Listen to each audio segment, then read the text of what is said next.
अस्सलामुअलैकुम। पारस और कोरोना एक एक बर्थ पर लेटे हुए थे। दोनों ख्याल ख्वानी में मसरूफ़ रहे थे। ट्रेन अपनी मखसूस रफ्तार से जा रही थी। पारस ने सर घुमाकर उसे देखा, वो भी उसे देख रही थी। बर्थ पर बैठे हुए बोली, मैं जोसेफ विस्की के ज़रिए उनके तमाम आलाकारों तक पहुंच गई हूँ। बुफे कार के वेटरों के अंदर भी जगह बना चुकी हूँ। वो मेरे खाने पीने की किसी चीज़ में कोई नुकसानदेह दवा नहीं मिला सकेंगे। ये अच्छा हुआ तुम अपने बचाव की तदबीर कर चुकी हो। वो तुम्हें कमज़ोर नहीं बना सकेंगे, तुम उनसे मुकाबला कर सकोगी। क्या ख्याल है, खाने का ऑर्डर दिया जाए? हाँ, भूख लग रही है। खाने के बाद देखूंगी कि वो नाकाम होकर दूसरा हमला किस तरह करना चाहेंगे। पारस ने वेटर को खाने का ऑर्डर दिया। कोरोना उस वेटर के दिमाग में भी पहुंच गई। वो उसके ज़रिए ये देख सकती थी कि कौन उसके करीब आ रहा है और जो खाना वो ला रहा है उसमें कुछ मिलाया जा रहा है या नहीं। वो एक ही वक्त में एक ही के दिमाग में रहकर दुश्मनों का नाकाम बनाना चाहती थी और ये मुमकिन नहीं था। जब वो वेटर ट्रे में खाना खाने की डिशें रख रहा था तब पारस ने कोरोना को छींकने पर मजबूर किया। उसने एक छींक मारी, फिर जल्द ही वेटर के दिमाग में पहुंचना चाहती थी, मगर पारस ने उसे दूसरी बार छींकने पर मजबूर किया। वो छींकते हुए बोली, क्या मुसीबत है? मुझे नज़ला नहीं है मगर छींकें आ रही हैं। वो फिर वेटर के पास पहुंच गई। वेटर खाने की ट्रे लेकर बूफे कार से निकल चुका था और उसकी तरफ आ रहा था। उसे रास्ते में ना किसी ने रोका न टोका और ना ही कोई उसके खाने के करीब आया। वो नहीं जानती थी कि 2 बार छींकने के दौरान में कोई खाने के करीब आया था और पानी की बोतल में दवा डालकर चला गया था। वो बेखबर थी मगर पारस बाखबर था। उसने जानबूझकर ऐसा होने दिया था।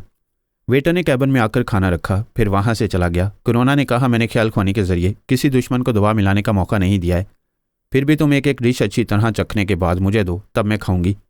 पारस एक एक डिश को अच्छी तरह चखने के बाद उसे देने लगा। वो दोनों खाने लगे। उसने खाने के बाद बोतल से एक गिलास में पानी निकाला, फिर उसे एक घोंट पीने के बाद कहा, पानी में गड़बड़ है, इसमें दवा मिलाई गई है। ये कैसे हो सकता है? मैं वेटर की और खाने की निगरानी करती रही हूँ। क्या ये पानी तुम्हें कड़वा या कसैला लग रहा है? नहीं, बाज़ दवाएं ऐसी होती हैं जो ना कड़वी होती हैं ना कसैली, लेकिन मनफी असर दिखाती हैं। ये ऐसी ही कोई दवा है। पारस उसके दिमाग में पहुँच गया। वो उसकी मर्ज़ी के मुताबिक बोली, मैं इसे चख कर देखती हूँ। ये कैसे हो सकता है? कोई इस खाने पानी के करीब नहीं आया था। उसने पारस से गिलास लेकर होंठों से लगाया, फिर एक घूंट पीकर कुछ महसूस करना चाहा। पारस ने उसे कुछ महसूस नहीं होने दिया। वो बोली, पानी बिल्कुल ठीक है, इसमें कुछ नहीं है। वो बोला, कोरोना, तुम्हारे चखने की हिस्स कमज़ोर हो गई है, इसे ना पियो। उसने एक और घूंट पीकर कहा, मैं अभी खाने की लज्जत महसूस करती रही हूँ, मेरे चखने की हिस्स कमज़ोर नहीं हुई है। ख्वामखा डींगे मार रहे थे कि जहरीले हो। वह एक मुख्तसर सी हंसी के बाद पानी पीने लगी। गिलास खाली करने के बाद इसे पारस को देते हुए बोली, डरो नहीं, पानी ठीक है, पी लो। पारस ने उसे गिलास लेकर कहा, बर्थ पर लेट जाओ। मुझे गैप से मालूम हुआ है कि तुम्हें कुछ होने वाला है। उसी वक्त वो कमज़ोरी महसूस करने लगी। उसने सीने पर एक हाथ रखा। दिल की धड़कनें कुछ तेज़ होने लगी। फिर उसका सर ज़रा सा चकरा गया। वो दोनों हाथों से सर थाम कर बोली, ये क्या हो रहा है? तुम मेरी गैप की बातों पर भरोसा नहीं करती हो। बेतमादी का नतीजा तुम्हारे सामने आ रहा है।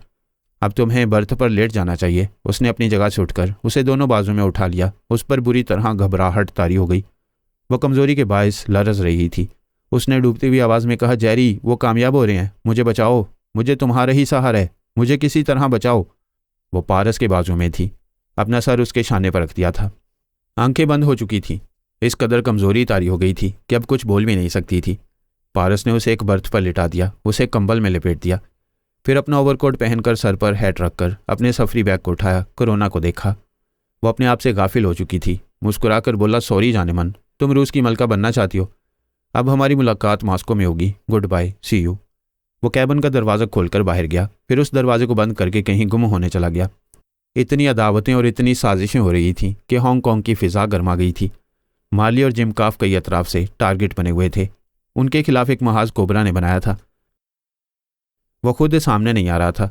नानाका और 2 गॉड फादर्स के जरिए बहुत कुछ कर रहा था। वह फ्लाइंग कंपनी के अहम अफराद को आलाकार बना रहा था। मार्ली का 2 सीटर हवाई जहाज़ और एक हेलीकॉप्टर उस कंपनी के रनवे और हेलीपैड पर थे। मार्ली दूसरे दिन अपने 2 सीटर में जिम काफ के साथ अपने किले की तरफ जाने वाली थी। जाऊ कॉम कोबरा बड़ी राजदारी से उसके अहम अफराद को भी आलाकार बना रहा था। मार्ली के खास बॉडीगार्ड्स उसके 2 सीटर हवाई जहाज़ और हेलीकॉप्टर की दिन रात निगरानी करते रहते थे। कोबरा ने बड़ी खामोशी और राजदारी से एक एक करके उन्हें ट्रैप किया। आइंदा किसी वक्त भी उनमें से किसी के भी दिमाग में पहुंच सकता था। मार्ली और जिम काफ के खिलाफ दूसरा महाज अननोन ने बनाया था। वो जिम काफ के अंदर रहकर अब तक खुद को एक अय्याश और हवस परस्त जाहिर करता रहा था। दरअसल वो जिम काफ के जरिए मार्ली को फांस कर उसके जजीरे और उसके किले पर कब्जा जमाना चाहता था। फिर इस मजबूत किले में रहकर वहाँ के अंडरवर्ल्ड वालों से निमटना चाहता था। हमारे मातहत टेलीपैथी जानने वालों ने मार्ली और जिम काफ के अंदर मुसलसल रहकर मौका पाते ही उनके दिमागों को लॉक कर दिया था। अननोन की आमदोरफ्त का रास्ता बंद कर दिया था। अननोन कोई पुराना खिलाड़ी था, अभी हम उसकी हिस्ट्री नहीं जानते थे, लेकिन इतना जानते थे कि वो मैदान छोड़कर नहीं जाएगा, ज़रूर कुछ ना कुछ कर रहा होगा, और वो कर रहा था। हांगकांग और जजीरा लिनताओ में पुलिस के और इंटेलिजेंस के ऐसे आला अफसरान थे जिन्हें मार्ली भारी रकमें अदा करती थी, और वो अपनी हुकूमत से ज़्यादा उसके वफादार बनकर रहते। उनके अलावा चंद सरकारी आला अहदेदार भी मार्ली के ज़र खरीद गुलाम थे। अननोन ऐसे तमाम अहम अफराद का सुराग लगाता हुआ उन्हें अपना मामूल और महकूम बना रहा था।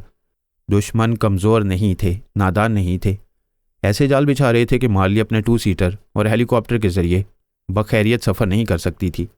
जजीरे तक पहुंचने से पहले ही फना हो जाती। अगर ये प्लानिंग की जाती कि उसके ज़र खरीद सरकारी अफसरान उन्हें बड़ी राजदारी से किसी दूसरे हेलीकॉप्टर के ज़रिए किले में बखैरियत पहुंचाएंगे, तब भी मार्ली और जिम काफ की मौत लाजमी थी, क्योंकि अननोन उन तमाम ज़र खरीद अफसरों और अहदेदारों के अंदर रहकर उनकी सारी प्लानिंग मालूम करता रहता था। वैसे मार्ली और जिम काफ़ी उनके टारगेट नहीं थे, हम भी उनकी साजिशों का शिकार हो सकते थे। नानाका तो पहले ही दुश्मन था, उसी की दुश्मनी मुझे हांगकांग लाई थी। अब कोबरा उस पर हावी होकर हमें तलाश कर रहा होगा। सोनिया ने पहले ही मुकाबले में उसे शिकस्त दी थी, वो नानाका की हिफाजत कर रहा था। सोनिया ने उसके दिमाग में जलजला पैदा कर दिया था। कोबरा पुरस्रार बनकर रहना चाहता था, और सोनिया उसका नाम और पता मालूम कर चुकी थी। उसकी चालाकी और तेज़ो तरारी ने कोबरा को समझा दिया था कि उसे हमारे मुकाबले में बहुत मोहतात रहना होगा। वो समझ रहा था कि जब भी मार्ली और जिम काफ को नुकसान पहुंचेगा तो हम मजबूरन उनकी मदद के लिए ज़ाहिर हो जाएंगे। ऐसे वक्त वो हमसे भी निमट सकेगा। अननोन भी अच्छी तरह समझ रहा था कि सिर्फ मार्ली और जिम काफ को रास्ते से हटाकर वो जजीरे और किले पर कब्जा नहीं जमा सकेगा। यकीनी कामयाबी के लिए मुझे रास्ते से हटाना ज़रूरी था। कोबरा और अननोन के अलावा तीसरा महाज भी था, और वो महाज हार्वे और बायरन टोड का था। वो और उसके साथी हमारे तनवीमी अमल से निजात हासिल कर चुके थे। हार्वे ने बड़ी जहानत और हिकमत अमली से उन्हें हमसे दूर कर दिया था। अब वो ख्याल ख्वानी के ज़रिए एक दूसरे से रब्ता करते थे। उन्होंने अपना एक ख़ास आलेकार मुकर्रर किया था। वो सब उस आलेकार के दिमाग में आकर एक दूसरे से गुफ्तगू करते थे। बायरन टोड ने कहा, हमने एक बहुत बड़ी गलती की सज़ा पाई है। हम सब एक दूसरे का पता ठिकाना जानते थे। इसी एक गलती से फरहाद ने फ़ायदा उठाया और हम सबको अपना मामूल बना लिया। हार्वे ने कहा, सोनिया और फरहाद दोनों ही मकार हैं। सोनिया मार्ली बनकर हमें धोखा देती रही। हमने उसे चारों तरफ से इस तरह घेर लिया था कि वो जिंदा बचकर जा ही नहीं सकती थी। वहाँ मार्ली मारी जाती है सोनिया, दोनों सूरतों में हमारी कामयाबी थी। लेकिन कमाल है, फरहाद की हाजिर दिमागी का जवाब नहीं। उसने बिल्ली के गले में बम बांधकर उसे सोनिया के पास पहुंचा दिया। बायरन टोड ने कहा, गॉड, उस बॉम्ब से मेरी मौत लाजमी थी। सोनिया को चारों तरफ से फायरिंग के जरिए छलनी किया जा सकता था, लेकिन वो मरते मरते बॉम्ब से मेरे चीथड़े उड़ा देती। हार्वे ने कहा, तुम्हें बचाने की खातिर मैंने तमाम आलेकारों को फायरिंग से मना किया था। बायरन टोड ने कहा, यह बात समझ में नहीं आई कि उसने मेरा ताक़ुब किस तरह किया था। उसे कैसे मालूम हुआ कि मैं होटल का खाना खाकर बीमार पड़ गया हूँ? उसने मुझे हिप्नोटाइज किया, और तुम में से किसी को मालूम ना हो सका। हमें उसके तरीक़ेकार को अच्छी तरह समझना चाहिए, वरना आइंदा भी धोखा खा सकते हैं। ऐसे ज़बरदस्त लोगों से टकराते रहने से तजुर्बात हासिल होते रहते हैं। आइंदा हम फरहाद से इस तरह टकराएंगे कि वो हम पर कभी शुबा नहीं करेगा। अंधेरे से तीर चलाएंगे तो वो कभी समझ नहीं पाएगा कि हम तीर चला रहे हैं। उसके साथ मौत की आंख मचोली खेली जाएगी। बेकर ब्राइट ने कहा, हम अपने अपने अंडरवर्ल्ड के इलाके से महरूम हो गए हैं, वहाँ खुद नहीं रह सकेंगे। अपने आलाकारों के ज़रिए वहाँ के मामलात संभालने होंगे। फरहाद ने एक ही हमले में हमें बड़े मसाइल से दो चार किया है। एक तो हम अंडरवर्ल्ड के अहम मामलात को खुद बराह रास्त नहीं निपटा सकेंगे। यही अंदेशा रहेगा कि सोनिया और फरहाद हमारी ताक में है। हमने अपनी बीवियों को हिप्नोटाइज करके उनके दिमागों को लॉक किया है। उससे ख़तरनाक शख्स से बचने के लिए पता नहीं और क्या कुछ करना चाहिए। हार्वे ने कहा, हम भी उसे ऐसे ही मसाइल में उलझाएंगे। उसकी किसी एक ऐसी कमज़ोरी से खेलेंगे कि वो तड़प उठेगा। अभी वो हांगकांग में मसरूफ़ है, उसे वहाँ से हटाना ज़रूरी है। बायरन टोड ने कहा, हमने पहले ये तय किया था कि नानाका की मदद करते रहेंगे और दरे पर्दा वहाँ के अंडरवर्ल्ड के तमाम मामलात को अपने हाथों में लेते रहेंगे। उन तीनों गॉड फादर्स को मजबूर कर देंगे। वो हमारी टेलीपैथी के आगे झुकेंगे या फिर हराम मौत मारे जाएंगे। जिम काफ हमारे मुकाबले पर तेज़ी दिखा रहा है। वो मार्ली को फांस कर हमसे पहले इस जजीरे में पहुंचने वाला है और हम उसे रोकने के लिए कुछ नहीं कर रहे हैं। हार्वे ने कहा, तुम सबको फरहाद के शिकंजे से निकालने के लिए इतना वक्त सरफ हुआ है। जिम काफ की तकदीर अच्छी है। नानाका पहले ही फरहाद के मुकाबले में कमज़ोर पड़ता रहा है। वो किसी टेलीपैथी जाने वाले की मदद के बगैर जिम काफ को जजीरे पर कब्जा जमाने से नहीं रोक सकेगा। हमें ये मालूम करना चाहिए कि वहाँ क्या हो रहा है। उन्होंने पिछले दिनों नानाका के कई काबिल सिक्योरिटी गार्ड्स और सैमुराई के दिमागों में जगह बनाई थी। हांगकांग के सरकारी अफसरान और अहदेदारों के अंदर भी पहुँचते रहे थे। बायरन टोड ने कहा, मैं नानाका के पास जा रहा हूँ। अगर वो अपने अंदर नहीं आने देगा तो किसी आलाकार के ज़रिए से बातें करूँगा। तुम सब सरकारी अफसरों और अहदेदारों के पास जाकर वहाँ के हालात मालूम करो। हार्वे ने कहा, हमें किसी न किसी तरह मालूम करना है कि सोनिया और फरहाद कहाँ हैं और क्या कर रहे हैं। बायरन टोड ने ख्याल ख्वानी की प्रवास की। उसे उम्मीद नहीं थी कि नानाका उसे अपने अंदर आने देगा, लेकिन उसने सांस नहीं रोका, उसकी सोच की लहरों को महसूस नहीं किया। तब पता चला कि कोई टेलीपैथी जानने वाला पहले से उसके अंदर मौजूद है। बायरन टोड ने फ़ौरन ही उसके मुख्तसर से ख्यालात पढ़े। चोर ख्यालात ने बताया कि वो और दूसरे गॉड फादर्स एक टेलीपैथी जानने वाले दरिंदा सिफ्त इंसान ज़ाउकॉम कोबरा के गुलाम बन चुके हैं। फिर बायरन टोड ने कोबरा की आवाज़ सुनी। वह नानाका से कह रहा था, हमने ऐसी ऐसी जगह जाल बिछाए हैं कि मार्ली और जिम काफ हांगकांग से निकलकर अपने जजीरे तक जिंदा नहीं पहुंचेंगे। मैं तुम्हारी अंडरवर्ल्ड की बादशाहत कायम रखने के लिए तन्हा मेहनत कर रहा हूँ, मगर तुम कुछ नहीं कर रहे हो। मैंने कहा था कि किसी तरह सोनिया का सुराग लगाओ, मगर तुम इतना सा काम करने के भी काबिल नहीं रहे हो। नानाका ने कहा, जहाँ फरहाद होगा वहाँ सोनिया होगी, और जब तक मार्ली अपने किले में सही सलामत नहीं पहुँचेगी तब तक फरहाद उसके लिए हिफाजती इंतजाम करता रहेगा। मैं यकीन से कहता हूँ फरहाद मार्ली के आसपास उसी होटल में होगा और सोनिया भी वहीं होगी। तुमने सोनिया के बारे में अंदाज़ा किया है, अंदाज़ा दुरुस्त है या नहीं ये मालूम करने की तकलीफ नहीं उठा रहे हो। मैं हुक्म देता हूँ अपने खुफिया अड्डे से निकलो, भेस बदल कर अपने हवारियों के साथ उस होटल में जाओ। वहाँ जिस औरत पर भी सोनिया का शुबा हो उसे किसी बहाने ज़ख्मी करो। मेरे लिए उसके दिमाग के दरवाजे खोलो। मैं गुलाम हूँ, तुम्हारे हुक्म से वहाँ चला जाऊँगा, मगर तुम मुझे टेलीपैथी जानने वालों के मुकाबले में भेज रहे हो। मैं जिंदा वापस नहीं आऊँगा। नानाका के दिमाग में खामोशी छा गई। कोबरा जा चुका था, इसलिए वो पराई सोच की लहरों को महसूस करते हुए बोला, कोबरा, पहले मैं तुम्हें इस तरह महसूस नहीं करता था। साफ पता चल रहा है कि मेरे अंदर मौजूद हो, मगर खामोश हो। बायरन टोड ने कहा, कोबरा की गुलामी से निजात हासिल करना चाहते हो तो सांस ना रोको। मैं तुम्हारा एक हमदर्द बोल रहा हूँ। तुम कौन हो? मेरे पास हमदर्दी करने क्यों आए हो? कोई अपने मतलब के बगैर ना किसी के पास आता है ना किसी के लिए कुछ करता है। तुम ये कोई नई बात नहीं कह रहे हो, सिर्फ काम की बात करो। गुलामी से निजात चाहते हो या नहीं? कोबरा किसी वक्त भी आ सकता है, फिर मैं तुम्हारे लिए कुछ नहीं कर सकूंगा। मुझे उससे निजात दिलाने के लिए तुम मुझ पर तनवीमी अमल करोगे, मुझे अपना गुलाम बना लोगे। बेशक, लेकिन मैं कोबरा की तरह जालिम नहीं हूँ। वो तुम्हें सोनिया और फरहाद जैसे खतरनाक टेलीपैथी जानने वालों की तलाश में भेज रहा है। मैं कभी ऐसा नहीं करूँगा। तुम मेरे लिए क्या करोगे? तुम इसी तरह सवालात करते रहोगे तो कोबरा आ जाएगा। फिलहाल सिर्फ इतना कह सकता हूँ कि तुम्हें गुलाम नहीं दोस्त बनाऊंगा। यकीन कर सकते हो तो करो, वरना मैं जा रहा हूँ। ठहरो, मैं तुम्हें आजमाऊंगा। तुम मुझे किस तरह निजात दिलाओगे? अभी तुम कोबरा के हुक्म के मुताबिक भेस बदलकर सोनिया की तलाश में जाओ। मैं तुम्हारे दिमाग में आता रहूँगा। कोबरा मौजूद रहेगा तो मैं खामोश रहूँगा, वो नहीं रहेगा तो मैं तुम्हें किसी तरह बेहोश करूँगा। इसके बाद कभी उसे तुम्हारे अंदर नहीं आने दूंगा। वो उसके दिमाग से निकल आया। उसने अपने दूसरे साथियों को कोबरा के बारे में बताया। नानाका के चोर ख्यालात से कोबरा के बारे में जितनी मालूमात हासिल हुई थी उन्हें सुनकर उसके साथियों ने कहा, अब हमारी दुनिया में ऐसे ही टेलीपैथी जानने वाले पता नहीं कितने मुल्कों में पैदा होते रहेंगे। यहाँ ये ज़बरदस्त जहरीला शख्स पैदा हो गया है। हार्वे ने कहा, एक और टेलीपैथी जानने वाले के मुतल्लिक भी पता चला है। मैं एक ऐसे सेहतमंद और जवान अफसर के दिमाग में गया था जो मार्ली का वफादार है। उसके ख्यालात पढ़कर पता चला कि उसके दिमाग में कोई आता है और ख़ुद को अननोन कहता है। उसने टेलीपैथी के ज़रिए उसे मजबूर किया था कि वो एक हसीन दोशीज़ा से जिस्मानी ताल्लुकात कायम करे, और ताल्लुक़ कायम करने के दौरान में वो बहुत जुनूनी हो गया था। उस अननोन ने बाद में बताया कि उसे अपनी हवस पूरी करने के लिए ऐसे तगड़े जवान की ज़रूरत है, इसलिए वो उसके पास आता रहेगा और उसे दूसरे मामलात में फ़ायदा पहुँचाता रहेगा। तमाम साथियों ने हार्वे की बात सुनकर ताज्जुब से कहा, हमारी दुनिया में ऐसे भी टेलीपैथी जानने वाले हैं जो खुद कुछ नहीं कर सकता, दूसरे के कंधे पर बंदूक रखकर जवानी की फायरिंग करता है। बेकर ब्राइट ने पूछा, क्या वो अननाउन सिर्फ अय्याशी के लिए हांगकांग आया? हार्वे ने कहा, उस जवान अफसर के ख्यालात यही बता रहे हैं। वो अननाउन के बारे में इससे ज़्यादा कुछ नहीं जानता है, लेकिन हमारी अकल कहती है कि वो रोमानवी और जज्बाती खेल के पीछे कोई बड़ा खेल खेलने वाला है। बायरन टोड ने कहा, हम तकरीबन 15 घंटे यहाँ के मामला से दूर रहे और इतनी देर में 2 टेलीपैथी जानने वाले पैदा हो गए। ये अननाउन भी कोबरा की तरह मार्ली, जिम काफ, सोनिया और फरहाद के मामलात में कुछ अपने दाव पेच आजमा रहा होगा। आंद्रे ने कहा, हम बड़ी खामोशी से तमाम सरकारी अफसरों और ओहदेदारों के अंदर जाकर उनके ख्यालात पढ़ते रहेंगे तो और बहुत सी अहम मालूमात हासिल होती रहेंगी। बायरन टोड ने कहा, ये बताओ नानाका के सिलसिले में क्या किया जाए? हार्वे ने कहा, कोबरा को नहीं मालूम होना चाहिए कि तुम नानाका के अंदर मौजूद रहते हो। तुम उस गॉड फादर से हमदर्दी करते रहो और कोबरा की बातें सुनकर उसके मुतल्लिक ज़्यादा से ज़्यादा मालूमात हासिल करते रहो। किसी तरह उसकी हिस्ट्री और मौजूदा पता मालूम करो। बायरन टोड दूसरी बार नानाका के अंदर आया। नानाका ने उसे महसूस नहीं किया, कोबरा वहाँ मौजूद था। उसे कह रहा था, यहाँ मुकाबला सख्त है। मैं समझ रहा था सिर्फ फरहाद और मार्ली से निमटना होगा, लेकिन मार्ली के साथ जिम काफ आ गया है। जिम काफ को तो मैं चुटकियों में मसल दूंगा, लेकिन फरहाद के साथ सोनिया है। ये मेरे लिए मुसीबत बनती रहेगी। तुम होटल पहुंचकर किसी तरह भी उसे काबू करोगे। नानाका ने कहा, ताज्जुब है, तुम एक औरत से डर रहे हो। यू शट अप, गधे के बच्चे। मैंने किसी से डरना नहीं सीखा है। किसी से मोहतात रहने का मतलब डरना नहीं होता। जब वो कभी मेरे मुकाबले पर आएगी तो देख लेना, मैं उसकी गर्दन काटकर खोपड़ी अपने घर में ले जाऊंगा।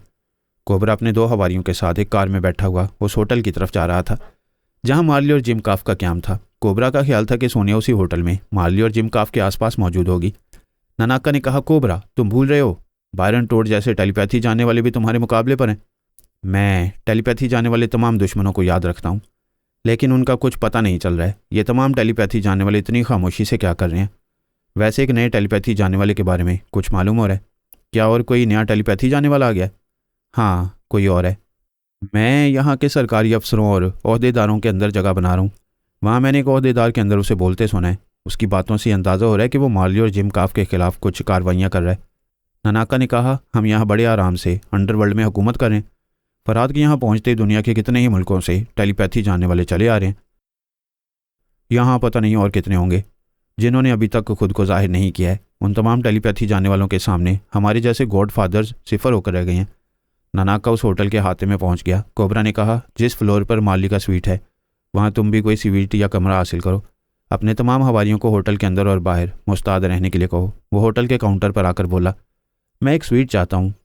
काउंटर क्लर्क ने कहा, सॉरी, हमारे तमाम स्वीट 7th फ्लोर में हैं और वह सब रिजर्व हैं। उसके ऊपर या नीचे के फ्लोर में कोई कमरा मिल सकता है। उसने एक कमरा हासिल कर लिया। कोबरा ने कहा, 7th फ्लोर में स्वीट खाली है, लेकिन कल 12 बजे दिन तक किसी को वहाँ जाने और रहने की इजाज़त नहीं दी जा रही है। ये मार्ली और जिम काफ की सिक्योरिटी के लिए किया जा रहा है। उस 7th फ्लोर पर किसी भी गैर मुतल्लिक शख्स को जाने की इजाज़त नहीं है। लेकिन तुम्हें सोनिया नज़र आएगी तो मैं टेलीपैथी के ज़रिए तुम्हें इस फ्लोर में पहुँचाऊँगा। फिर मुझे जो करना है वो कर गुजरूँगा। नानाका होटल के कमरे में आ गया। पता चला इस फ्लोर के एक कमरे में एक शख्स का कत्ल हो गया है और उसकी बीवी का एक बहुत ही कीमती नेकलेस चुरा लिया गया है। पुलिस और सुराग रसानों की टीम उस कातिल चोर को तलाश कर रही थी। उनका ख्याल था कि वो वारदात करने के बाद ऊपर या नीचे के फ्लोर में नहीं गया है, वहीं किसी कमरे में छुपा हुआ है। वो लोग एक एक कमरे की तलाशी ले रहे थे। उनमें से एक सुराग रसा और चंद पुलिस वाले नानाका के कमरे में भी आ गए। उन्होंने उसे गौर से देखते हुए पूछा, तुम कौन हो और तुम्हारे इस बैग में क्या है? इसमें मेरी आम ज़रूरत का सामान है। मैं अपना नाम होटल के काउंटर पर लिखा चुका हूँ। ये मेरा शनाख्ती कार्ड है। एक ने शनाख्ती कार्ड लेकर देखा, दूसरा उसका बैग खोलने लगा। उसने लपक कर बैग को छीनते हुए कहा, यह क्या हरकत है? मैं होटल की इंतज़ामिया से शिकायत करूँगा। सुराग रसा ने उससे बैग छीन कर खोलते हुए कहा, तुम जाओ और शिकायत करते रहो, हमें अपनी ड्यूटी करने दो। वो बैग के अंदर से सामान निकाल कर बिस्तर पर डालने लगा। एक जदीद साख्त का रिवॉल्वर बरामद हुआ। सुराग रसा ने पूछा, ये क्या है? इस होटल में हथियार लाने की ममानियत है और तुम छुपा कर लाए हो। मैं किसी गलत इरादे से नहीं लाया हूँ, मेरे पास इसका लाइसेंस है। ऐसी चीज़ें नेक इरादों से नहीं लाई जाती हैं। वैसे तुम चेहरे से छटे हुए बदमाश लगते हो। तुम्हारा चेहरा कुछ अजीब सा है। इस इलाके के बड़े बड़े लोगों में मेरा शुमार होता है। मैं अभी तुम्हारे डायरेक्टर जनरल से बात करता हूँ। उसने फ़ोन के ज़रिए इंटेलिजेंस के डायरेक्टर जनरल से रब्ता किया और फिर कहा, हेलो, मैं बोल रहा हूँ, क्या मेरी आवाज़ पहचान रहे हो? हाँ, क्यों नहीं, तुम नानाका कूडू हो। इतने दिनों तक कहाँ गायब रहे? हालात गायब रहने पर मजबूर कर देते हैं। यहाँ होटल में एक मर्डर के सिलसिले में चेकिंग हो रही है। तुम्हें पता है मैं हथियार के बगैर नहीं रहता। तुम्हारे एक सुराग रसा मेरे रिवॉल्वर पर एतराज़ कर रहा है। इसे समझाओ और यहाँ से जाने के लिए कह दो। ठीक है, उसे रिसीवर दो, मैं अच्छी तरह समझाऊंगा। तुम नहीं जानते हमें तुम्हारा कितना इंतज़ार था। उसने सुराग रसा को रिसीवर दिया। वह रिसीवर लेकर बोला, हेलो सर। डायरेक्टर जनरल ने कहा, क्या तुम नानाका को नहीं पहचानते हो? पहचानता हूँ, मगर वो एक अरसे से रूपोश है। वह भी तुम्हारे सामने मौजूद है। अभी मुझसे बातें कर रहा था। मार्ली और जिम काफ को कत्ल करने के लिए इस होटल में आया है। इसे गिरफ्तार करके सलाखों के पीछे डाल दो। कोबरा ये सारी बातें मालूम कर रहा था। वो नहीं चाहता था कि नानाका सलाखों के पीछे कैद रहे। उसके ज़रिए भी बहुत कुछ करना था। उसने नानाका से कहा, तुम डायरेक्टर जनरल पर भरोसा कर रहे हो और वो तुम्हारी गिरफ्तारी का हुक्म दे चुका है। ये तुम्हें गिरफ्तार करने वाले हैं, लेकिन मैं ऐसा नहीं होने दूंगा। बायरन टोड चाहता था ऐसा हो जाए। नानाका एक जगह कैद रहे। कोबरा उसे रिहाई दिलाने में नाकाम होकर दूसरे गॉडफादर को आलाकार बनाएगा। उन दूसरों के जरिए भी बहुत सी मालूमात हासिल होंगी। सुराग रसा ने रिसीवर रखकर कहा, अच्छा तो तुम नानाका कूडू हो। एक तो भेस बदल कर आयो, फिर हथियार भी लायो। मैं तुम्हें अभी हवालात में पहुंचाऊंगा। कोबरा उस सुराग रसा के दिमाग पर हावी हो गया। वो बोला, मगर नहीं, मैं ऐसा नहीं करूंगा। अपना ये रिवॉल्वर लो और यहाँ रहो, मैं जा रहा हूँ। बायरन टोड ने पुलिस अफसर के दिमाग पर कब्जा जमाया। उसने रिवॉल्वर निकालकर सुराग रसा से कहा, तुम्हारे डीजी ने इसे गिरफ्तार करने की इजाज़त दी है, मगर तुम इसे इसलिए छोड़कर जा रहे हो कि तुम्हारे दिमाग में एक खबीस ख्याल ख्वानी करने वाला समा गया। वो अफसर नानाका को हथकड़ी पहनाते हुए बोला, मेरे अंदर एक नहीं कई टेलीपैथी जानने वाले हैं। तुम मुझे फ़र्ज़ की अदायगी से नहीं रोक सकोगे। फिर उस अफसर ने नुस्वानी आवाज़ में कहा, मैं कोबरा से कहती हूँ, वो मुझे रोक सकता है तो रोक कर दिखाए। कोबरा नुस्वानी आवाज़ सुनकर चौंक गया। अगरचे बायरन टोड ने सोनिया के लबो लहजे की नकल नहीं की थी, मगर कोबरा ने यही समझा। ननाका की ज़ुबान से बोला, मैं जानता था तुम इस होटल में मौजूद हो, इसलिए तुमने ननाका को मेरी तलाश में भेजा था। अब देखो मैं ननाका को कहाँ भेज रही हूँ। सोनिया, तुम बहुत पछताओगी। मैं तुम्हें इस होटल से बाहर नहीं जाने दूंगा। तुम यहाँ से सीधी जहन्नुम में जाओगी। तुम तो जहन्नुम में जाने से पहले ही नफरत की आग में जल रहे हो। अगर इसे बचा सकते हो तो बचा लो। मेरे कई मातहत सुराग रसां इस होटल के अहम अफराद के अंदर पहुंचे हुए थे। मर्डर केस की तहकीकात करने वालों के दिमागों में भी थे। उन्हें मालूम हुआ कि ननाका भेस बदल कर इस कमरे में पहुंचा हुआ है। एक मातहत ने मुझसे पूछा, वो आपस में झगड़ा कर रहे हैं, हमें क्या करना चाहिए? मैंने कहा, ननाका की कोई अहमियत नहीं रही है, उसे कोबरा का अलहकार ना बनने दो। वो कोबरा से निजात पाएगा तो किसी दूसरे टेलीपैथी जानने वाले के चुंगल में फंसेगा। उसे निजात दिला दो। दूसरे मातहत ने कहा, सर, उनमें से एक टेलीपैथी जानने वाला नुस्वानी आवाज़ में बोलकर खुद को मैडम सोनिया साबित कर रहे। तुम चलो, मैं आ रहा हूँ। मैं उस पुलिस अफसर के दिमाग में पहुंच गया। कोबरा उस सुराग रसां की ज़ुबान से बोल रहा था, मैं इस होटल में हंगामा नहीं चाहता। ननाका की हथकड़ी खोल लो और इसे यहाँ से जाने दो। बायरन टोड ने नुस्वानी आवाज़ में कहा, मेरा नाम सोनिया है। अगर तुम इसे हवालात में नहीं जाने दोगे तो मैं इसे कब्र में पहुंचा दूंगी। तुम मुझे मनमानी करने से नहीं रोक सकोगे। कोबरा ने सुराग रसां के जरिए अचानक फायर किया। पुलिस अफसर को गोली मार दी। उसे चाबी लेकर ननाका की हथकड़ी खोल दी। बायरन टोड ने उस सुराग रसां के अंदर आकर कहा, अब मैं यहाँ आ गई हूँ। अब इस एक सुराग रसां के दिमाग में हमारी जंग जारी रहेगी। मैंने उस सुराग रसां के दिमाग में कहा, तुम में से एक कोबरा है, मगर दूसरा कौन है? जिसे औरत बनने का शौक है, उसे तो सोनिया बनना भी नहीं आता। उन दोनों ने बारी बारी पूछा, तुम कौन हो? कोबरा ने कहा, अच्छा, तो यहाँ सोनिया नहीं है, मुझे धोखा दिया जा रहा था। मैंने कहा, यहाँ सोनिया है, लेकिन वो किसी मामले में इतना वक्त ज़ाया नहीं करती। तख्त या तख्ता करके चली जाती है। ये अब भी यही कर रही है। ननाका उस कमरे से निकलकर भागना चाहता था। मैंने उससे सुराग रसां के जरिए उसकी एक टांग पर गोली मारी। वो लड़खड़ाकर दरवाजे पर गिरा। मैंने कहा, देखो ननाका, तुम कितनी बुलंदी पर थे और कितनी जिल्लत से गिर रहे हो। तुमने फरहाद को कत्ल करने के लिए उसे हांगकांग आने पर मजबूर किया था, मगर वह तुम्हें जान से नहीं मारेगा, तुम्हें जिल्लत की ज़िंदगी गुजारने पर मजबूर करेगा। वह भी लंगड़ाकर भागने के काबिल था। फर्श पर से उठने लगा। मैंने उसकी दूसरी टांग पर गोली मारी। वह तकलीफ से कराते हुए फिर गिर पड़ा। मैंने कहा, तुमने बायरन टोड और उसके साथियों को अपनी मदद के लिए बुलाया, फिर उनसे धोखा खाकर कोबरा के गुलाम बन गए। मेरा ख्याल है ये तमाम टेलीपैथी जानने वाले अभी मौजूद हैं। इनसे इल्तिजा करो, ये आखिरी बार तुम्हें यहाँ से बचा कर ले जाएं। मैं इन्हें अपनी टेलीपैथी की तमाम सलाहियतें आजमाने का मौका दे रहा हूँ। बायरन टोड और कोबरा ने एक दूसरे की दुश्मनी को भूलकर मुत्तहिद होकर सुराग रसां के दिमाग पर कब्जा जमाया। फिर कोबरा ने कहा, अब हम इसे फायरिंग करने नहीं देंगे। हम ननाका को यहाँ से बचा कर ले जा सकते थे, मगर तुमने इसके दोनों पाँव नाकारा बना दिए। मैंने कहा, कोई फ़र्क नहीं पड़ता। मैं तुम तमाम टेलीपैथी जानने वालों को जितनी चाहो उतनी मोहलत दे सकता हूँ। इसे एम्बुलेंस में डाल कर ले जाओ, मगर नहीं ले जाओगे, क्योंकि जहाँ ले जाओगे वहाँ मैं पहुँच जाऊँगा। ये यहाँ का बहुत बड़ा गॉडफादर तुम्हारे लिए मुसीबत बन गया है। कोबरा ने कहा, तुम दुरुस्त कहते हो। ये अब हमारे किसी काम का नहीं रहा। इसे मार डालो। अभी तुम सब ने सुराग रसां के दिमाग पर कब्जा जमा कर यह दावा किया था कि इसे फायर नहीं करने दोगे। तुम्हारा ख्याल है तुम लोगों ने मुझे इसके अंदर से भगा दिया है। ऐसे ही वक्त देखा जाता है कि कौन टेलीपैथी के कितने हथकंडे जानता है। तुम सब इसके दिमाग पर और मजबूती से कब्जा जमाओ। मैं इसी के ज़रिए गोली चलाऊंगा। ये हो नहीं सकता। हम यहाँ एक से ज़्यादा हैं। इसका दिमाग हम सब के शिकंजे में है। तुम इसके ज़रिए गोली नहीं चला सकोगे। हम देखेंगे कि तुम कितने बाकमाल हो। वहाँ 3 सिपाही खड़े हुए थे। उनमें से एक ने हंसते हुए कहा, ऐसे वक्त एक ज़रा सी अकल इस्तेमाल करना पड़ती है। देखो तुम्हारी आदमी तुम्हारे शिकंजे में होने के बावजूद कैसे गोली चलाएगा। ये कहते ही उस सिपाही ने उस सुराग रसां के बाजू पर गोली मारी। उसके हलक से चीख निकली। मैंने उसके दिमाग में पहुँच कर कहा, ए टेलीपैथी जानने वाले अहम को। गोली लगते ही इसका दिमाग कमज़ोर हुआ और तुम्हारी गिरफ्त ढीली पड़ गई। अब ये गोली चला रहा है। सुराग रसां ने एक फायर किया। वो गोली ननाका के एक बाजू में लगी। उसने दूसरा फायर किया। वो गोली दूसरे बाजू में लगी। वो गोलियां खाकर फर्श पर तड़प रहा था। मैंने सुराग रसां के दिमाग में कहा, तुम तमाम टेलीपैथी जानने वालों ने ननाका का रूज देखा, इसका जवाल भी देख रहे हो। ये चारों हाथ पांव से अपाहिज बन चुका है। तुम्हें यही अंजाम पसंद है तो हांगकांग में ज़रूर रहो। मैं दिमागी तौर पर हाजिर हो गया। मेरा ख्याल था कि वहाँ कोबरा के अलावा अननोन था। बायरन टोड और उसके साथी भी हो सकते थे, लेकिन वो लोग अपनी मौजूदगी कहीं जाहिर नहीं कर रहे थे। मुझे उनकी सरगर्मियों का इल्म नहीं था। मैं और सोनिया अपने मंसूबों पर अमल कर रहे थे। सोनिया 2 घंटे पहले ही हांगकांग से जा चुकी थी। जजीरा लिंताओ पहुंच गई थी। वहाँ वो दोबारा मार्ली बन गई थी। अभी किसी पर जाहिर नहीं हो रही थी। मैं भी वहाँ जल्द ही जाने वाला था, लेकिन उससे पहले मार्ली और जिम काफ को बखैरियत जजीरे में पहुँचाना था। वहाँ सोनिया उन्हें तहफ़्फ़ुज़ देने वाली थी। दूसरी सुबह 9 बजे मार्ली और जिम काफ प्राइवेट फ्लाइंग कंपनी में पहुंच गए। वो जाहिर कर रहे थे कि बड़ी राजदारी से जजीरे की तरफ जा रहे हैं। मार्ली ने चेहरे पर नकाब डाल रखा था। जिम काफ का चेहरा बदला हुआ था। ऐसे वक्त मैं और मेरे कई मातहत उन दोनों के दिमागों में थे। उधर कोबरा 2 सीटर जहाज़ और हेलीकॉप्टर के पास पहरा देने वाले मार्ली के गार्ड्स के अंदर जगह बना चुका था। जब वो फ्लाइंग कंपनी से परवाज का इजाज़तनामा लेकर 2 सीटर के पास आई तो उसके सिक्योरिटी अफसर ने कहा, मैडम प्लीज़ आप चेहरे से नकाब उठाएं, मैं देखना चाहता हूँ। मेरा चेहरा ना देखो, मुझे मेरी आवाज़ से पहचानो। मेरे गार्ड्स मेरे एक इशारे को पहचानते हैं। मैं आपको पहचानूँ फिर भी आपकी हिफाजत और सलामती के लिए चेहरा देखना चाहता हूँ। वो चेहरे से नकाब उठाकर बोली, बेशक तुम मेरे ज़िम्मेदार मुहाफिज हो। मैं उस सिक्योरिटी अफसर के दिमाग में पहुंचा हुआ था। कोबरा उसके ज़रिए यकीन करना चाहता था कि मार्ली ही जिम काफ के साथ इस जहाज़ में जा रही है। सिक्योरिटी अफसर ने उसकी सूरत देखकर टेंशन होकर सलूट किया और उसे कहा, थैंक यू मैडम, आप जा सकती हैं। वह 2 सीटर में जिम काफ के साथ बैठ गई। उस जहाज़ को वही उड़ाया करती थी। इस बार जिम काफ ने पायलट की सीट संभाली क्योंकि उस मार्ली को जहाज़ उड़ाना नहीं आता था। वो और उसका साथी जिम काफ हांगकांग जेल की उन कोठरियों में थे जहां फांसी पाने वाले मुजरिमों को रखा जाता है।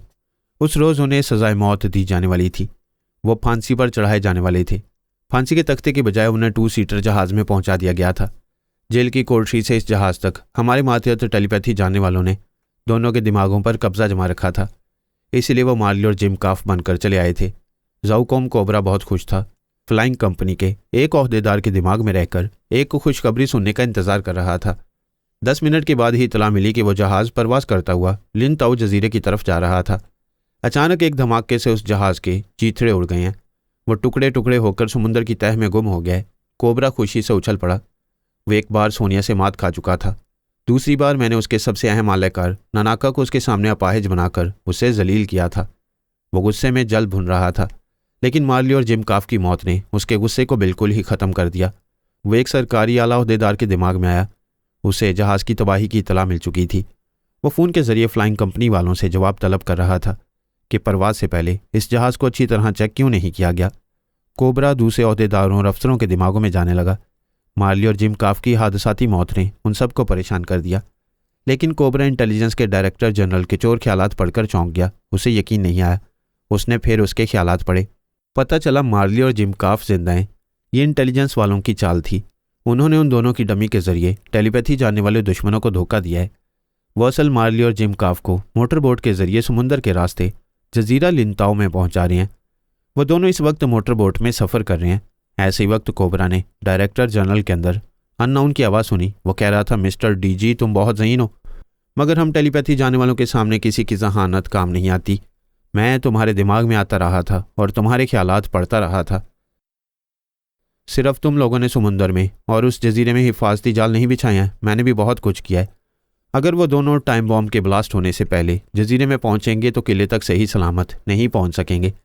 डायरेक्टर जनरल ने कहा, तुम कौन हो? तुम्हें कैसे मालूम हुआ कि मेरे दिमाग में आने से इतनी अहम और खुफिया प्लानिंग मालूम हो सकेगी?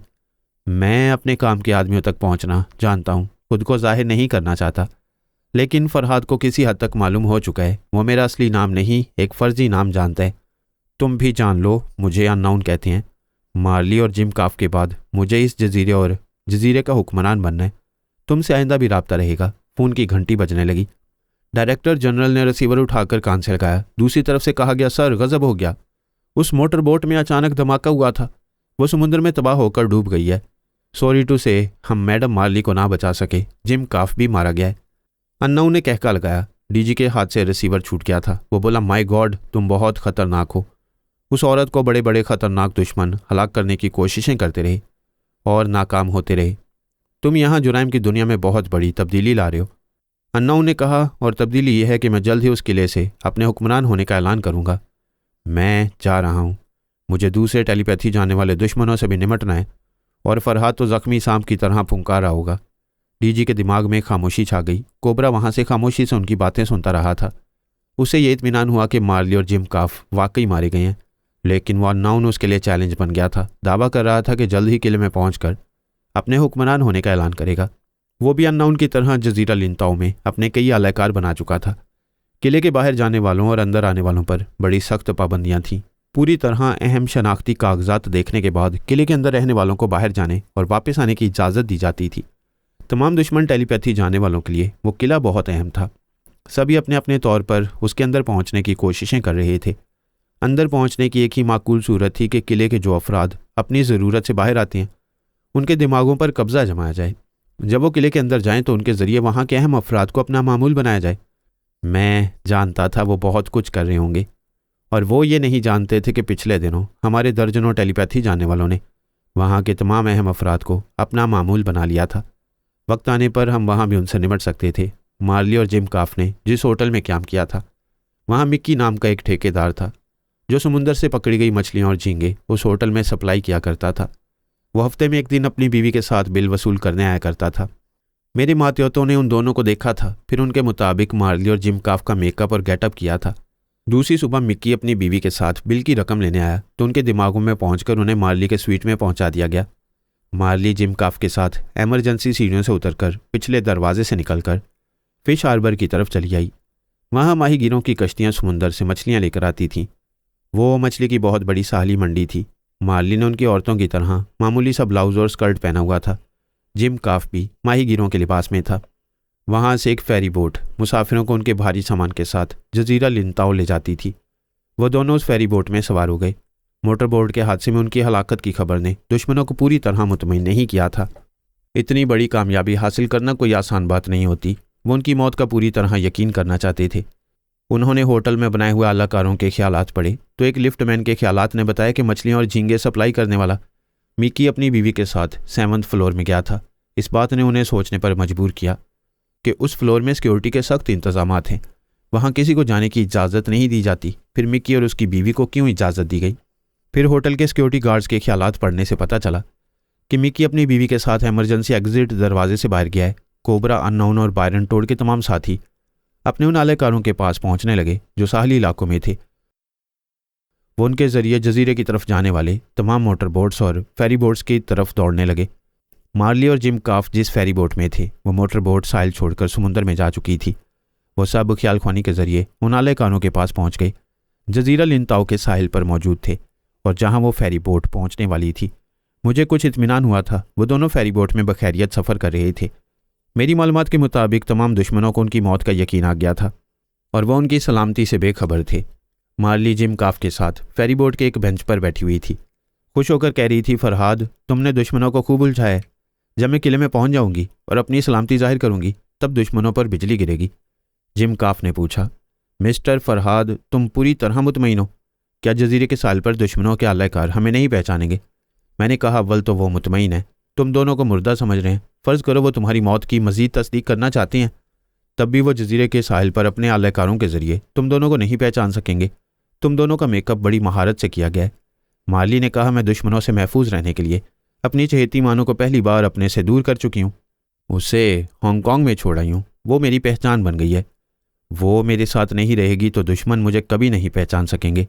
जिम काफ ने कहा, कभी कभी अपने भी जान का अजाब बन जाते हैं। तुमने बताया था कि वो बिल्ली तुम्हारे बहुत काम आती है। कोई बात नहीं, किले में पहुंचकर फ़ोन के ज़रिए हांगकांग की पुलिस वालों से कहोगी तो वो उसे ढूंढकर तुम्हारे पास पहुंचा देंगे। उसकी बात ख़त्म होते ही म्याऊं की आवाज़ सुनाई दी। वो दोनों चौंक गई। मैंने भी चौंक कर देखा। वो उनके सामने चंद मुसाफिरों के दरमियान खड़ी हुई थी। वो मार्ली को देखते ही दौड़ती हुई आई, फिर छलांग लगाकर उसके बाजू में पहुंच गई। मार्ली खुशी से खिल गई, उसे सीने से लगाकर चूमने लगी। शरीर कहीं की, मैं तुझसे पीछा छुड़ा कर आई थी मगर तू कभी मेरा पीछा नहीं छोड़ेगी। मैंने कहा, मार्ली, तुम खुश हो रही हो? ये तुम्हारी पहचान बन गई है। मैं क्या करूं, इसे समुंदर में तो नहीं फेंक सकती। जिम काफ ने कहा, यह तो प्रॉब्लम बन गई है, इससे किसी तरह पीछा छुड़ाओ। सॉरी जिम, ये मेरी जान है, मेरी वफादार है। क्या मैं इस वफादार का गला दबोच कर मार डालूं? एक बेकसूर और वफादार बिल्ली के खिलाफ ऐसा कोई फैसला नहीं किया जा सकता था। मैं तमाम पहलुओं से ठोस मालूमात करते रहने वाला इस बात से बेखबर था कि तमाम दुश्मन लिंताओ जजीरे के साहिल पर मौजूद होंगे। उनके तमाम आलेकार मुसल्लह होंगे। एक बिल्ली को देखते ही मार्ली को पहचान लेंगे, फिर कुछ कहे सुने बगैर उसे और जिम काफ को गोलियों से छलनी कर देंगे। एक बिल्ली वो थी जिसने पिछले दिनों सोनिया को मौत के मुंह से बचाया था। दूसरी बिल्ली ये थी जो अपनी वफादारी के बावजूद अपनी मालकिन को मौत के मुंह में ले जा रही थी। लिंताओ जजीरे के साहिल पर भी बेशुमार दुश्मन थे। एक इत्मीनान था कि वो लोग मार्ली और जिम काफ को बहरूप में पहचान नहीं सकेंगे। उस वक्त मानो ने म्याऊं कहकर हमारे कानों में खतरे की घंटी बजा दी। वो बिल्ली मानो मार्ली की बहुत बड़ी पहचान थी, दिन रात उसके साथ रहती थी। मार्ली अब भेष बदलने के बावजूद पहचान ली जाने वाली थी। इस बेजुबान जानवर को थोड़ी देर के लिए कहीं भगाया नहीं जा सकता था। बोट के चारों तरफ समुंदर था। मैंने कहा, इसे किसी कैबिन में बंद कर दो, ये बोट जजीरे के साहिल से लगने वाली है। माली अपनी मानों से अलग नहीं होना चाहती थी, मगर मजबूरी थी। वो मौत का सिग्नल बन गई थी। उसे देखते ही दुश्मन माली को गोली मार देते। जिम काफ ने कहा, जल्दी करो, वो साहिल पर लंगर डाल रहे हैं। वो मानो को लेकर एक कैबिन के पास आई। एक शख्स दरवाज़ा खोलकर कैबिन से बाहर आ रहा था। उसने कहा, वेल मैडम, ये कैबिन खाली हो चुका है, यहाँ कोई नहीं है। मैं आपके लिए क्या कर सकता हूँ? वैसे ये बिल्ली बहुत खूबसूरत है। माली ने कहा, यह मुझे परेशान कर रही है, मैं इसे कैबिन में बंद करके जाऊंगी। She is naughty. और नो, इतनी खूबसूरत बिल्ली को यहाँ कैद ना करो। जब इससे दस्तबरदार हो रही हो तो इसे मुझे दे दो। मैंने कहा, माली ये दुश्मनों में से नहीं है, मैं इसके ख्यालात पढ़ चुका हूँ, मानो को इसके हवाले कर दो। वह मानो को उसके हवाले करके जिम काफ के पास आई। बोट किनारे से लग चुकी थी। मैंने मुसाफिरों के दरमियान पहले माली और जिम काफ को साहिल पर उतरने दिया। अपने मातियत से कहा, उस बिल्ली वाले शख्स को रोके रखो, उसे आखिर में उतरना चाहिए। साहिल पर अच्छी खासी भीड़ थी। वहाँ दुश्मन कितनी तादाद में थे इसका अंदाज़ा नहीं किया जा सकता था। माली की मौत इतनी लाजमी थी कि वहाँ हर दूसरा शख्स दुश्मन हो सकता था। कोबरा, अननाउन, बायरन टोड और उसके साथी माली के किले पर कब्जा जमाकर इस जजीरे पर और साहली बंदरगाह पर मुसल्लत होना चाहते थे। इसके लिए माली की मौत लाजमी थी। उसकी मौत के बाद जिम काफ को इस किले में कदम रखने की भी इजाज़त ना दी जाती। वहाँ का मुंतज़िम आला और तमाम सिक्योरिटी गार्ड्स जिम काफ को सिर्फ माली के हवाले से कबूल कर सकते थे। वो ना होती तो उसके लिए किले का दरवाज़ा बंद हो जाता। वैसे वो लोग जिम काफ को भी जिंदा नहीं छोड़ना चाहते थे। वो यूरोप में अंडरवर्ल्ड का एक बहुत बड़ा गॉडफादर समझा जाता था, इसलिए तमाम टेलीपैथी जाने वाले दुश्मन वहाँ से उसके भी कदम उखाड़ना चाहते थे। दुश्मनों के बेशुमार आलयकार फेरी से आने वाली ऐसी औरतों को ताड़ रहे थे जो किसी एक मर्द के साथ थीं। वैसी औरतों और मर्दों को किसी न किसी बहाने मुखातिब कर रहे थे और उनकी आवाज़ें अपने टेलीपैथी जानने वाले आकाओं को सुना रहे थे। माली जिम काफ के साथ बोट से उतरकर साहिल पर आई। एक ड्राइवर ने आकर उससे पूछा, टैक्सी मैडम? माली ने कहा, no we don't need taxi. Sonia ने माली के दिमाग पर कब्जा जमा रखा था। उसने महसूस किया कि माली के ख्यालात पड़े जा रहे हैं। मैंने भी जिम काफ के अंदर रहकर यही महसूस किया। दुश्मन चोर ख्यालात के खानों तक नहीं पहुंच पा रहे थे। वो दोनों उन माहीगीरों के भेस में थे जो हांगकांग के एक होटल में मछलियाँ, झींगे और केकड़े सप्लाई करते थे। ख्यालखानी करने वालों को उनके ख्यालात से यही बातें मालूम हो रही थीं। वो दोनों उनकी बातों का जवाब देकर आगे जा रहे थे। दुश्मन मुतमईन होने वाले नहीं थे। वो मेरे ख्यालखानी के हथकंडों को अच्छी तरह समझने लगे थे। ये भी समझते थे कि मैं माली और जिम काफ के चोर ख्यालात के खानों को लॉक करके दूसरे ख्यालात पढ़ने का मौका देकर उन्हें गुमराह कर सकता हूँ। वो पहले कई बार मुझसे धोखा खा चुके थे। उनके आलयकार कई औरतों का ताकुब कर रहे थे। उनमें से कुछ माली और जिम काफ के भी पीछे लगे हुए थे। उसी वक्त एक मातियत ने मेरे अंदर आकर कहा, सर, वो शख्स बिल्ली को लेकर सबसे आखिर में फेरी बोर्ड से बाहर आया था। साहिल पर आते ही बिल्ली अचानक उसकी गिरफ्त से निकलकर भाग रही है। मैंने माली से कहा, फ़ौरन किसी टैक्सी में बैठकर यहाँ से भागो, मानो उसकी गिरफ्त से निकलकर तुम्हें तलाश कर रही है। क्या? वो परेशान होकर जिम काफ से बोली, फ़ौरन टैक्सी पकड़ो, मानो मेरी तरफ आ रही है। वो तेज़ कदमों से चलता हुआ एक टैक्सी वाले के पास आया। उसे बोला, खाली है, चलोगे? ड्राइवर ने कहा, नहीं जनाब, सवारी है, दूसरी टैक्सी देखो। मैंने ड्राइवर के दिमाग पर कब्जा जमा कर कहा, आओ बैठो, देर ना करो। माली भी तेज़ कदमों से चलती हुई टैक्सी के पास आई। उसी वक्त मानो ने दूर से देखते ही म्याऊं कहा, फिर तेज़ी से दौड़ती हुई माली की तरफ आने लगी। वो दोनों फ़ौरन ही पिछली सीट पर बैठकर खिड़कियों के शीशे चढ़ाने लगे। ताकुब करने वालों ने मानो को टैक्सी की तरफ जाते देखा। वो उछली और खिड़की के शीशे से टकराकर ज़मीन पर आ गई। टैक्सी स्टार्ट होकर आगे बढ़ गई। दुश्मन आलयकारों ने चीख कर कहा, वही मार लिया। उनमें से एक ने टैक्सी की तरफ फायर किए, दूसरे अपनी गाड़ियों की तरफ दौड़ने लगे। वहाँ तो जैसे कदम कदम पर दुश्मन मौजूद थे। हर गली और हर शाहराह पर उनकी गाड़ियाँ खड़ी हुई थीं। मोबाइल फ़ोन और टेलीपैथी के जरिए एक दूसरे को इतला दी जा रही थी। हर नज़दीक और दूर के मुकामात से गाड़ियाँ स्टार्ट होकर उस टैक्सी की तरफ जा रही थीं जिसमें मार्ली और जिम काफ बैठे हुए थे। वो पिछली सीट पर थे। आगे पीछे और दाएं बाएं देखते जा रहे थे। कितनी ही गाड़ियाँ ताक़ुब में नजर आ रही थी। मैं ड्राइवर के दिमाग पर मुसल्लत रहकर टैक्सी को खतरनाक रफ्तार से चला रहा था।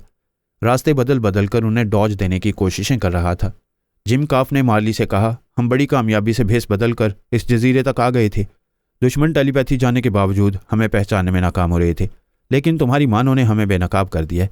मार्ली ने कहा, मैं तो उसे फेरी बोट में छोड़ाई थी, लेकिन वो मेरे बगैर नहीं रहती है। कभी कभी मोहब्बत भी मौत बन जाती है। जिधर से गुजरो उधर दुश्मन दिखाई दे रहे हैं। जिम काफ ने पूछा, किला यहाँ से कितनी दूर है? तकरीबन 6 मील के फासले पर होगा। मुझे तो ऐसा लग रहा है जैसे वो किला दुनिया के आखिरी सिरे पर हो। हम कभी वहाँ पहुँच नहीं सकेंगे। फरहाद, क्या तुम मेरे अंदर मौजूद हो? मैंने ड्राइवर की ज़ुबान से कहा, मैं ड्राइवर के अंदर मौजूद हूँ, टैक्सी को कंट्रोल कर रहा हूँ। वो बोली, मेरे किले के मुसल्लह गार्ड्स को इधर आना चाहिए, वो ताक़ुब करने वालों को रोक सकेंगे। मेरे टेलीपैथी जाने वालों की तादाद तुम्हारे मुसल्लह गार्ड से ज़्यादा है। वो सब अपने अपने महाज पर मौजूद हैं। जितने दुश्मनों के दिमाग में पहुंचने का मौका मिल रहा है उन्हें दुश्मनी से बाज रखने की कोशिशें कर रहे हैं। मैंने ड्राइवर के जरिए अचानक ही ब्रेक लगाए। टैक्सी एक जगह घूमकर रुक गई। सामने से एक गाड़ी आकर रास्ता रोक रही थी। दूसरी तरफ घूमते ही दूसरी गाड़ी रास्ता रोकने के लिए आ गई। ऐसे वक्त उन दो गाड़ियों पर फायरिंग होने लगी। मेरे मातहतों के आलाकार भी वहां पहुंच गए थे। मैं टैक्सी को मोड़कर गोलियों की बौछार से गुजरता हुआ वहां से दूर निकलता चला गया। सोनिया ने मेरे पास आकर कहा, यह मार्ली की जिंदगी का बदतरीन दिन है। टेलीपैथी जानने वालों ने पूरे जजीरे में जाल फैला रखा है। इसे किले तक पहुंचने नहीं देंगे। मैं कई दुश्मन आलाकारों के अंदर पहुंच रही हूँ। किसी आलाकार के अंदर जाउकॉम कोबरा की आवाज़ सुन रही हूँ। किसी के अंदर अननोन बोल रहा है। बायरन टोड और हार्वे वगैरह भी जैसे कसम खा चुके हैं वो मार्ली और जिम काफ को मार कर ही इस जजीरे और किले पर हुक्मरानी कर सकते हैं। मैं इस टैक्सी को ड्राइव करता हुआ एक इलाके में आया। वहाँ दूर दूर तक लकड़ियों से बने हुए मकानात दिखाई दे रहे थे। मैंने एक मकान के सामने टैक्सी रोककर कहा, मार्ली यहीं उतर जाओ। मैं टैक्सी ले जा रहा हूँ। दुश्मन समझेंगे कि तुम दोनों इसमें मौजूद हो। मैं उन्हें धोखा देकर यहाँ से दूर ले जाऊँगा। वो दोनों टैक्सी से उतरकर दौड़ते हुए उस मकान के अंदर चले गए। मैंने टैक्सी स्टार्ट करके आगे बढ़ाई। फिर अपने एक मातहत से कहा, इस ड्राइवर को कंट्रोल करो, इसे यहाँ से दूर ले जाओ। तमाम दुश्मन इसके पीछे दूर चले जाएंगे। मैं मार्ली के पास आ गया। वो दोनों दरवाज़ा खोलकर उस मकान के अंदर आ गए थे। मकान की उजड़ी हुई हालत से साफ जाहिर था कि वो बरसों से खाली पड़ा हुआ है। इसकी दीवारें, फर्श और छत सभी लकड़ी के थे। लकड़ी के चौड़े तख्तों से फर्श बनाया गया था। वो फर्श ज़मीन से कई फुट ऊंचा था। ज्वार भाटा के वक्त समुंदर की लहरें इस मकान के नीचे तक आती थीं, इसीलिए ऊंचाई पर लकड़ी के तख्तों से फर्श बनाया गया था। उन्होंने अंदर आकर दरवाजे खिड़कियों को अच्छी तरह से बंद कर दिया। बाहर कई गाड़ियों की आवाज़ें सुनाई दीं। वो तेज़ी से गुजरती जा रही थी। वह तमाम दुश्मन उस टैक्सी के पीछे जा रहे थे। तमाम दुश्मन मार्ली की एक बहुत बड़ी कमज़ोरी को समझ गए थे और वो कमज़ोरी उसकी बिल्ली मानो थी। एक दुश्मन ने मानो को पकड़ लिया था। उसे अपनी गाड़ी में ले जा रहा था। हम समझ रहे थे कि मानो से पीछा छूट गया है। वो दूर कहीं रह गई है। अब मार्ली तक नहीं पहुंच पाएगी। दुश्मन नादान नहीं थे।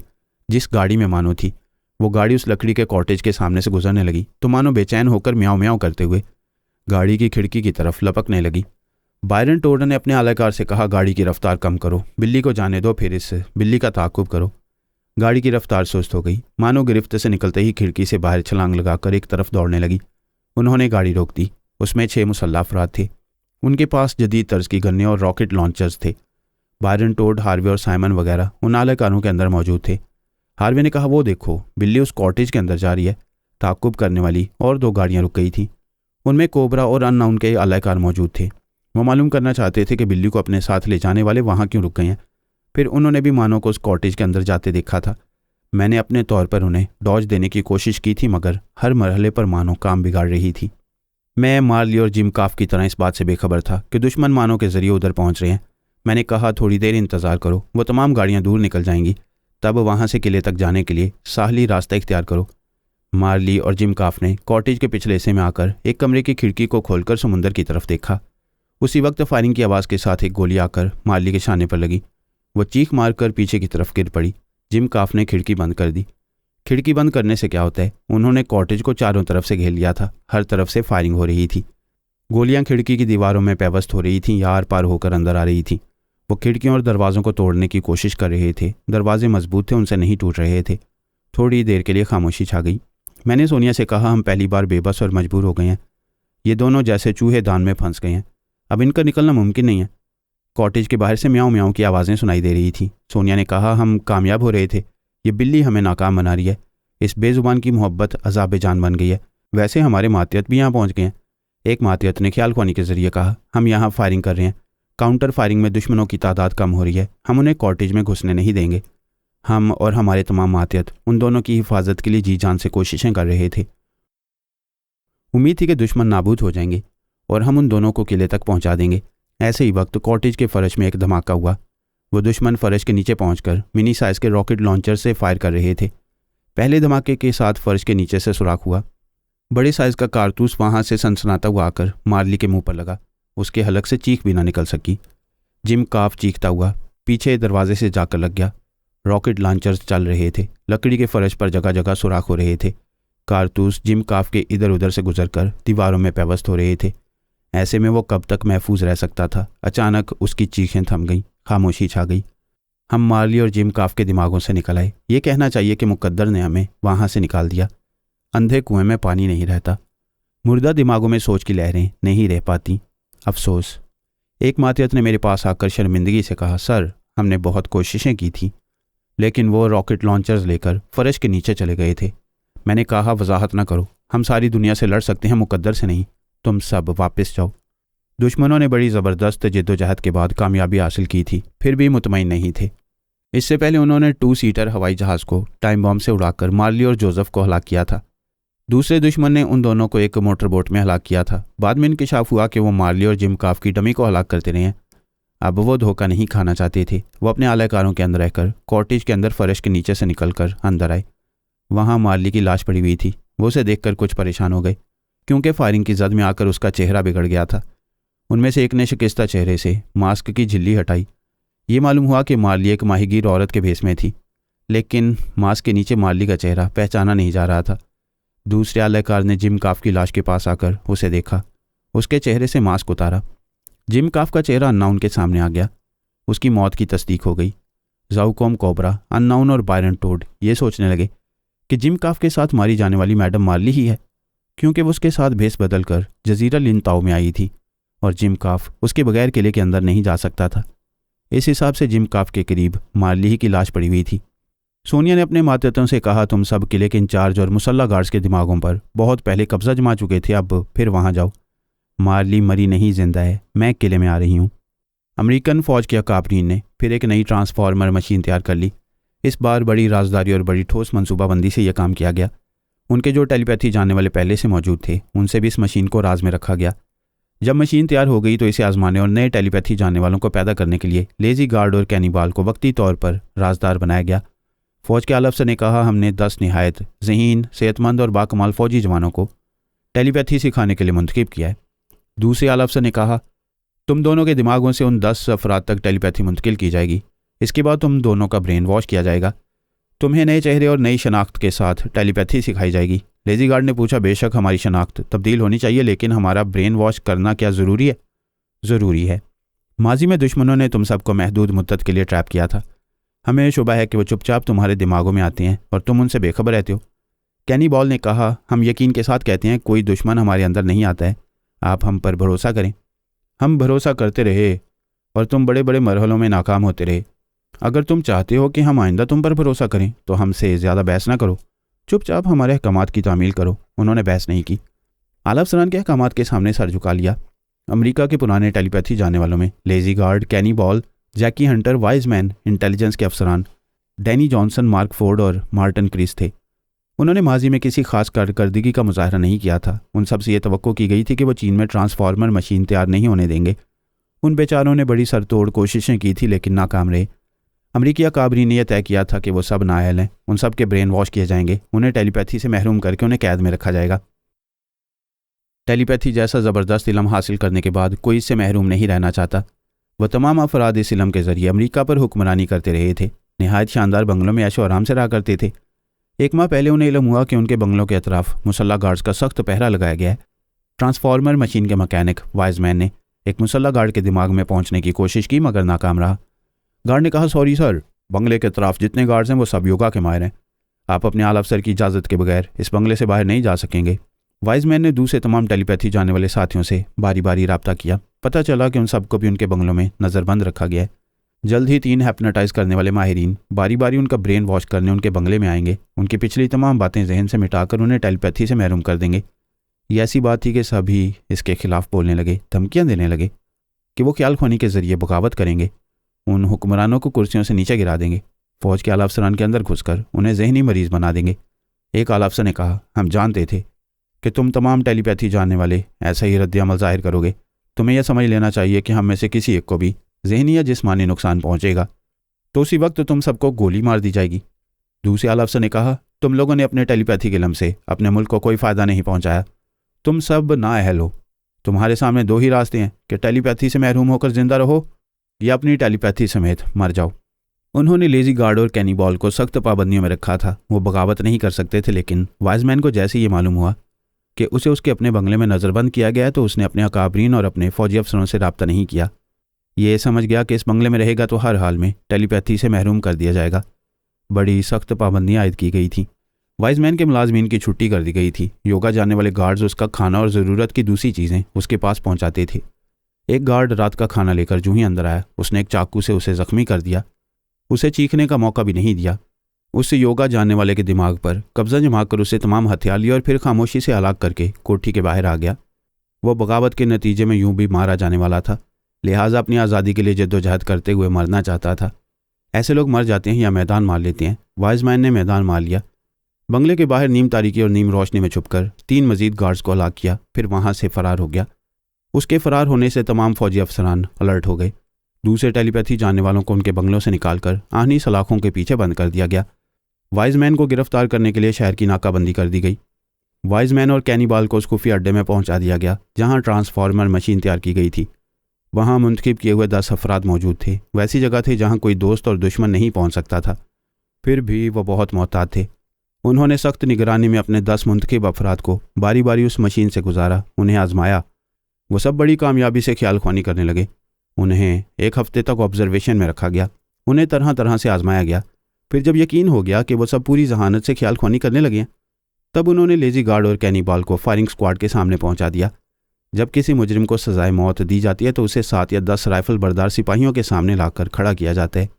वो सिपाही बैक वक्त फायर करते हैं, फिर 7 या 10 राइफलों से निकलने वाली गोलियां उस मुजरिम को छलनी कर देती हैं। लेजी गार्ड और कैनिबाल ने खौफ से कांपते हुए पूछा, हमारा जुर्म क्या है? टेलीपैथी के जरिए अपने मुल्क की खिदमत करते रहे, हम आपसे वफादारी करते आए हैं। उनसे कहा गया, तुमने क्या वफादारी की है? हमारे एतमाद को धोखा देते रहे हो। टेलीपैथी की दुनिया में अपनी नाअहली से हमें दूसरों से कमतर बनाते रहे हो। एक ट्रांसफार्मर मशीन को तैयार होने से ना रोक सके। तुमने चीन के सामने हमें छोटा बना दिया। अगर हमारे पास मशीन का नक्शा ना होता और हम नई मशीन तैयार ना करते तो हमेशा के लिए चीन के सामने सुकड़ कर रह जाते। तुम में से किसी ने टेलीपैथी सीखने के बाद कोई कारनामा अंजाम नहीं दिया। अगर तुम में से किसी की नुमाया कारकर्दगी होती तो हम ब्रेन वॉश करके उसे आज़ाद छोड़ देते। तुम्हारी नुमाया कारकर्दगी के सिले में तुम्हें ज़िंदगी दी जाती है, मगर तुम सब ने हमें बहुत मायूस किया है। अब जहन्नुम में जाओ। उन्हें गोली मार दी गई। अब पुराने टेलीपैथी जानने वालों की ज़रूरत नहीं रही थी। उन सबको मौत के घाट उतार दिया गया। 10 नए टेलीपैथी जानने वाले पैदा हो गए थे। उनसे कह दिया गया था कि उन्हें सारी ज़िंदगी आहनी सलाखों के दरमियान ऐसी जगह कैद रखा जाएगा जहां दुनिया का कोई टेलीपैथी जानने वाला भी नहीं पहुंच सकेगा। वो एयर कंडीशनड कैद खाने में ऐशो आराम से रहेंगे। वहाँ उनकी हर ज़रूरत पूरी की जाएगी, लेकिन सारी दुनिया से उनका रिश्ता टूट जाएगा। सिर्फ चंद मुसल्लह गार्ड से उनका राब्ता रहेगा। वो तमाम गार्ड्स योगा के माहिर होंगे। वो टेलीपैथी के ज़रिए कभी ट्रैप नहीं किया जा सकेंगे। इन 10 टेलीपैथी जानने वालों को एक वसी और इस अंडरग्राउंड पुरतइश कैद खाने में पहुंचा दिया गया। वहाँ जगह जगह खुफिया कैमरे और माइक्रोफोन लगे हुए थे। वहाँ से दूर एक आर्मी बेस में उनकी एक एक हरकत देखी जा सकती थी और उनकी बातें सुनी जा सकती थीं। उन्हें दुनिया से दूर कर दिए जाने के बावजूद तमाम दुनियावी मालूमात फराहम करने के इंतजाम किए गए। टीवी, कंप्यूटर्स और जदीद टेक्नोलॉजी का तमाम सामान वहाँ मौजूद था। वो टेलीपैथी जानने वाले वहाँ बैठे बैठे दुनिया के तमाम ममालिक के हुक्मरानों, फौजी अफसरों और दूसरी अहम शख्सियात को टीवी स्क्रीन पर देख सकते थे। रेडियो के ज़रिए उनकी आवाज़ें सुन सकते थे और कंप्यूटर के ज़रिए उनके बारे में अहम मालूमात हासिल कर सकते थे। उनसे कहा गया था कि जिन ममालिक में ट्रांसफार्मर मशीनें तैयार की गई हैं, वहाँ के अहम अफराद के दिमागों में पहुँचते रहें। वो कभी किसी को ख्याल ख्वानी के ज़रिए मुखातिब ना करें। ये किसी को कभी मालूम ना हो कि 10 पुरस्कार टेलीपैथी जानने वाले अमेरिका में मौजूद हैं। वो मज़ीद टेलीपैथी जानने वाले पैदा कर रहे थे। उन 10 अफराद से कहा गया था कि उनमें से हर एक के 5 टेलीपैथी जानने वाले मातियत होंगे। इस तरह 50 टेलीपैथी जानने वाले बज़ाहिर आज़ाद रहेंगे, लेकिन उन 10 टेलीपैथी जानने वालों के मामूल रहा करेंगे। उन 10 टेलीपैथी जानने वालों के पैदाइशी नाम थे, लेकिन उन्हें नंबरों से मुखातिब किया जाता। वो 1 नंबर से 10 नंबर तक थे। इस बार अमरीकी अकाबरीन ने अपने टेलीपैथी जानने वालों पर बड़ी फौलादी गिरफ्त रखी थी। कम अज़ कम वो 10 टेलीपैथी जानने वाले किसी की नज़रों में नहीं आ सकते थे। कोई मुखालिफ टेलीपैथी जानने वाला उन्हें ट्रैप नहीं कर सकता था और ना ही वो 10 टेलीपैथी जानने वाले अपने अकाबरीन से बगावत कर सकते थे। वो नहीं जानते थे कि उन्हें अमेरिका के किस इलाके में रखा गया है। वो कभी किसी को उस जेल का पता नहीं बता सकते थे। वो तमाम नए टेलीपैथी जानने वाले ये समझ गए थे कि वो अपने अकाबरीन के वफादार और मुहिब्बे वतन बनकर नहीं रहेंगे, तो वो 10 पुरस्कार टेलीपैथी जानने वाले उन्हें ख्याल ख्वानी के ज़रिए हलाक कर देंगे। और वो 10 टेलीपैथी जानने वाले भी अपने पिछले टेलीपैथी जानने वालों का अंजाम देख चुके थे।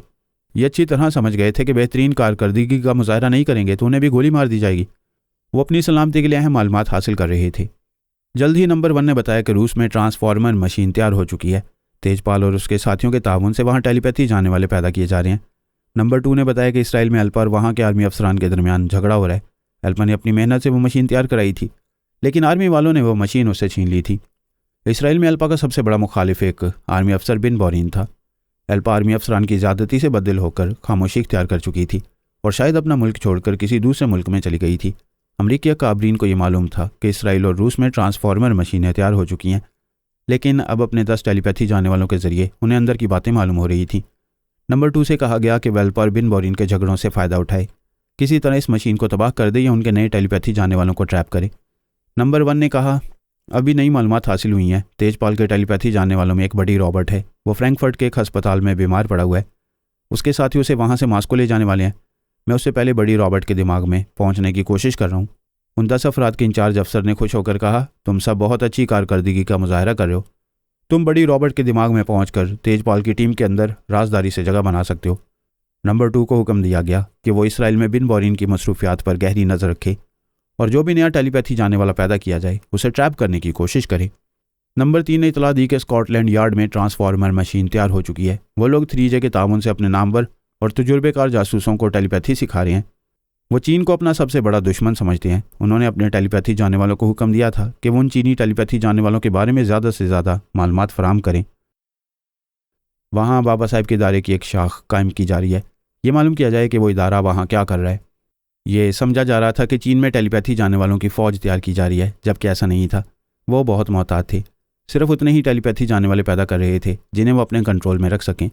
कोई चीनी टेलीपैथी जाने वाला अपने मुल्क से बाहर निकलकर अब तक किसी मुल्क में नहीं गया था। ये तवक्को की जा रही थी कि टेलीपैथी जाने वाले चीनी जासूस मुख्तलिफ मुल्कों में देखे जाएंगे, लेकिन 3 माह गुजरने के बावजूद किसी मुल्क में कोई चीनी जासूस देखा नहीं गया। ये ज़रूरी नहीं था कि कोई चीनी टेलीपैथी जाने वाला अपने मुल्क से बाहर जाता। वो ख्याल ख्वानी करने वाले चीनी अपने मुल्क में बैठे ही बैठे मुख्तलिफ मुल्कों के अहम अफराद को ट्रैप कर रहे थे और उनके दिमागों से अहम मालूमात हासिल करते रहते थे। अमरीकी या कोई भी टेलीपैथी जानने वाला ये मालूम नहीं कर सकता था कि चीन में क्या हो रहा है और उनके ख्याल ख्वानी करने वाले किस कदर राजदारी से दूसरे मुल्कों में अपना काम कर रहे हैं। 1 माह बाद नंबर 5 ने बताया कि फ़्रांस में ट्रांसफार्मर मशीन तैयार हो चुकी है। अब तो कहीं भी मशीन तैयार की जा सकती है। बाबा साहब के इदारे ने इस मशीन के नक्शे को आम कर दिया था, लेकिन फ़्रांस में वाइजमैन के ताउन से मशीन तैयार की गई थी। वाइजमैन ट्रांसफार्मर मशीन का माहिर मैकेनिक था। वो कई बार अमेरिका में मशीन तैयार कर चुका था। इस मशीन के नक्शे की एक कॉपी उसके पास रखी हुई थी। इस नक्शे के ज़रिए उसने फ़्रांस में लाखों डॉलर कमाए थे और वहाँ टेलीपैथी के शोबे में हेड ऑफ द डिपार्टमेंट बन गया था। ये कामयाबी हासिल करने के बाद उसने ख्याल ख्वानी के ज़रिए अमरीकी फ़ौज के आला अफसरों को मुखातिब किया और कहा, तुमने तमाम साबका टेलीपैथी जानने वालों को मौत के घाट उतार दिया। अगर मैं हौसला करके फ़रार ना होता तो इस दुनिया की रंगीनियों से महरूम हो जाता। जिन लोगों को तुमने हलाक किया वो हमारे अमरीकी थे। अगरचे उन्होंने नुमाया कारकर्दगी नहीं दिखाई थी, ताहम वो अमरीका के वफ़ादार थे। तुम ज़्यादा से ज़्यादा उन्हें टेलीपैथी से महरूम कर देते, उनकी ज़िंदगी तो ना छीनते, लेकिन तुम बड़े कमीने हो।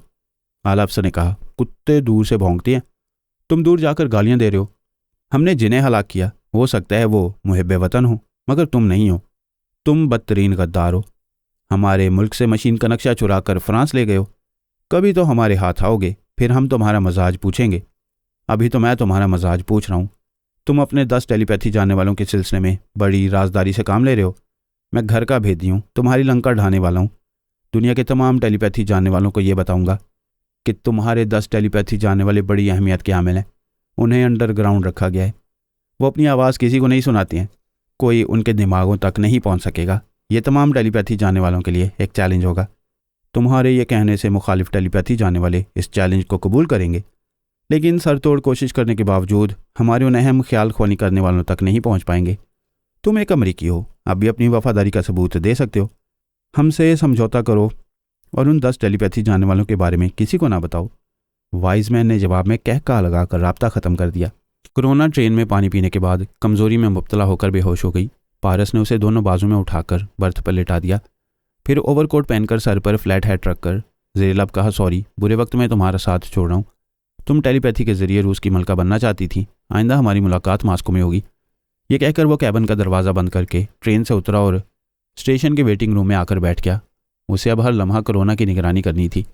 दुश्मन उसके कमज़ोर दिमाग में आने वाले थे। वो ट्रेन की इसी बोगी के कैबिन में मौजूद थे, जबकि वो बेचारे दुश्मन नहीं थे। तेजपाल के टेलीपैथी जानने वालों ने वहाँ 4 मुसाफिरों को अपना आलाकार बनाया था।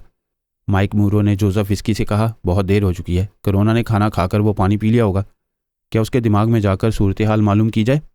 जोसेफ विस्की ने कहा, अगर उसने वो पानी नहीं पिया होगा तो हमारी सोच की लहरों को महसूस करके मुहतात हो जाएगी। बड़ी चालबाज है, एक बार मेरी गिरफ्त से निकल गई थी, दूसरी बार बड़ी रॉबर्ट को दिमागी कमजोरी में मुब्तला कर दिया। हमें उसके दिमाग में नहीं जाना चाहिए। हमारे काले कार वहाँ जाएगा, किसी बहाने से उसके कैबिन का दरवाज़ा खोलकर उसे देखेगा, तब हमें मालूम हो जाएगा कि वो किस हाल में है। उन दोनों ने दो आलेकारों के दिमागों पर कब्जा जमाया। वो आलेकार उनकी मर्जी के मुताबिक अपने कैबिन से निकलकर कोरोना के कैबिन के पास आए। एक ने दरवाजे पर दस्तक दी, अंदर से जवाब नहीं मिला। उसने दोबारा दस्तक दी, फिर जवाब ना पाकर हैंडल को पकड़कर ज़रा सा दबाव डाला तो दरवाज़ा खुल गया। उन्होंने पूरी तरह इसे खोलकर देखा। अंदर खाने की जूठी प्लेटें मेज़ पर रखी हुई थी। पानी की बोतल आधी से ज़्यादा खाली हो गई थी और वो पानी पीने वाली एक बर्थ पर बेखबर सो रही थी। माइक मूरो ने कहा, थैंक्स गॉड, अब ये हमारे शिकंजे में आ जाएगी। इस कुतिया ने हमें बहुत परेशान किया है। बड़ी रॉबर्ट को दिमागी मरीज बनाकर हमारे लिए बड़े मसाइल पैदा किए हैं। जोसेफ विस्की ये नहीं जानता था कि कोरोना और पारस उसके दिमाग में पहुंचते रहते हैं। वो उनका मामूल था। मामूल होने के बावजूद पारस की मर्जी के मुताबिक कोरोना से दुश्मनी कर रहा था। उन्होंने करीब आकर कोरोना का मुआयना किया। एक ने कहा, इसने पानी कुछ ज़्यादा पी लिया है, बेहोश हो गई है, दवा की ज़्यादा मिकदार इसे नुकसान पहुंचा सकती है, इसे तिब्बी इमदाद पहुंचाना चाहिए। ट्रेन उस स्टेशन में खड़ी हुई थी। उन्होंने स्टेशन मास्टर से तिब्बी इमदाद तलब की। कोरोना को एक स्ट्रेचर में लिटाकर ट्रेन से उतारा गया। फिर वो इसे एक एम्बुलेंस में अस्पताल ले गए। पारस ख्यालखोनी के ज़रिए जोसेफ विस्की के अंदर मौजूद था। उनकी मसरूफियात देख रहा था। वो लोग कोरोना के दिमाग में पहुंचकर उसके ख्यालात पढ़ रहे थे। पारस बहुत पहले ही कोरोना के चोर ख्यालात वाले खाने को मुकफ्फल कर चुका था। अगर ऐसा ना करता तो ये बहुत बड़ा राज खुल जाता कि तेजपाल का एक अहम टेलीपैथी जाने वाला कोरोना का मामूल और महकूम बना हुआ है। अभी वो ये राज मालूम नहीं कर सकते थे। कोरोना के होश में आने का इंतज़ार कर रहे थे। इसके बाद उसे तनवीमी अमल के ज़रिए अपनी मामूला बनाने वाले थे। वह ऐसे वक्त उसके चोर ख्यालात पढ़ सकते थे। बेजोन ख्यालखोनी के ज़रिए बड़ी रॉबर्ट की निगरानी कर रहा था। उसे ये खुशखबरी सुनाई गई कि कोरोना को ट्रैप कर लिया गया है। वो ख्यालखोनी के काबिल नहीं रही है। अब वो बड़ी रॉबर्ट के अंदर ना आ सकेगी और ना उसे कोई नुकसान पहुंचा सकेगी। ये इत्मीनान हासिल होने के बाद बेजोन भी कोरोना के अंदर चला आया। तेजपाल को भी ये खुशखबरी सुनाई गई थी। उसने कहा, कोरोना जैसे ही होश में आए इसे हैप्नाटाइज करो, इस काम में देर ना करो। वेल्पा को धोखा देकर इसराइल से आई है, वो इसे ढूंढ रही होगी। इस वक्त उसे भी कोरोना के दिमाग में जगह मिल सकती है। एल्पा को इसके अंदर पहुंचने का मौका ना दो। माइक मूरो ने कहा, यह होश में आ रही है, तुम इत्मीनान रखो, हम वक्त ज़ाया नहीं करेंगे। तेजपाल ने पूछा, कोरोना का साथी कहाँ है? वो उसके साथ सफ़र कर रहा था, क्या उसे नज़रअंदाज कर रहे हो? जोसेफ विस्की ने कहा, जब हम कोरोना के कैबिन में गए वो अकेली थी। हमने उसके साथी को इस ट्रेन में तलाश किया था, लेकिन वो कहीं नज़र नहीं आया। तुम सब बड़ी रॉबर्ट की दिमागी कमज़ोरी से परेशान हो गए थे और कोरोना को ट्रैप करने की कोशिशें कर रहे थे। तुम अपनी कोशिशों में कामयाब हो गए, लेकिन इस दौरान में उसके साथी को नज़रअंदाज करते रहे। हमने नज़रअंदाज नहीं किया था। हमें यकीन था कि वो कोरोना के साथ खाने के बाद पानी पिएगा तो उसकी तरह दिमागी कमज़ोरी में मुब्तला हो जाएगा, लेकिन उसने पानी नहीं पिया। तेजपाल ने कहा, वो कोई बहुत पुरस्कार और चालबाज है। उसने फ्रैंकफर्ट में कोरोना को बड़ी के हमले से बचाया, फिर तुम लोगों की नज़रों से ओझल होने के लिए उसके साथ मशरकी जर्मनी जा रहा था। मुझे शुबा है कि वो पुरस्कार शख्स टेलीपैथी जानता होगा और अब कोरोना के दिमाग में रहकर तुम लोगों की मसरूफियात को समझ रहा होगा। वो टेलीपैथी नहीं जानता है।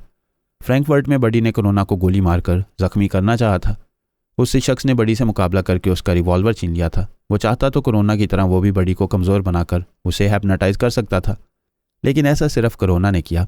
बेजो ने कहा, मैं भी उस शख्स को समझने की कोशिश करता रहा। वो कोरोना का आशिक है, दिलेर है, इसलिए कोरोना ने उसे अपना बॉडीगार्ड बनाकर रखा था। तेजपाल ने कहा, कुछ भी हो, मैं उस शख्स की तरफ से मुतमईन नहीं हूँ। वाइंदा हमारे लिए मुसीबत बन सकता है। कोरोना को हैप्नाटाइज करने से पहले खामोशी से उसके दिमाग में मौजूद रहो और ये मालूम करने की कोशिशें करते रहो कि कोई उसके दिमाग में छुपा हुआ है या नहीं। एल्पा की तरह वो शख्स भी कोरोना के अंदर रहकर तुम लोगों के तनवीमी अमल को नाकाम बना सकता है। कोरोना अस्पताल में थी। होश में आने के बाद परेशान होकर सोच रही थी कि ट्रेन में सफ़र कर रही थी, वहाँ अस्पताल कैसे पहुँच गई, उसका साथी कहाँ है। एक नर्स उसे दवा खिलाने और इंजेक्शन देने आई। उसने पूछा, मेरा हस्बैंड कहाँ है? नर्स ने कहा, तुम्हारे साथ तुम्हारा हस्बैंड या कोई रिश्तेदार नहीं था। ट्रेन के 2 मुसाफिर और पुलिस वाले तुम्हें यहाँ छोड़ गए हैं। वो परेशान हो रही थी कि ऐसे वक्त पारस उसे छोड़कर कहाँ चला गया है। बेजोन वगैरह खामोशी से उसके ख्यालात पढ़ रहे थे। उसके ख्यालात कह रहे थे कि उसने दुश्मनों से महफूज रहने के लिए एक शख्स को अपना शौहर बना लिया था। वो शख्स पहले पागल खाने में था। इलाज होने के बाद उसे पागल खाने से छुट्टी दे दी गई। इसके बावजूद वो एबनॉर्मल था। वो कभी कभी गैप की बातें बताया करता था। बहुत दिलेर था, उसके बहुत काम आता रहा था। पता नहीं वो कहाँ चला गया।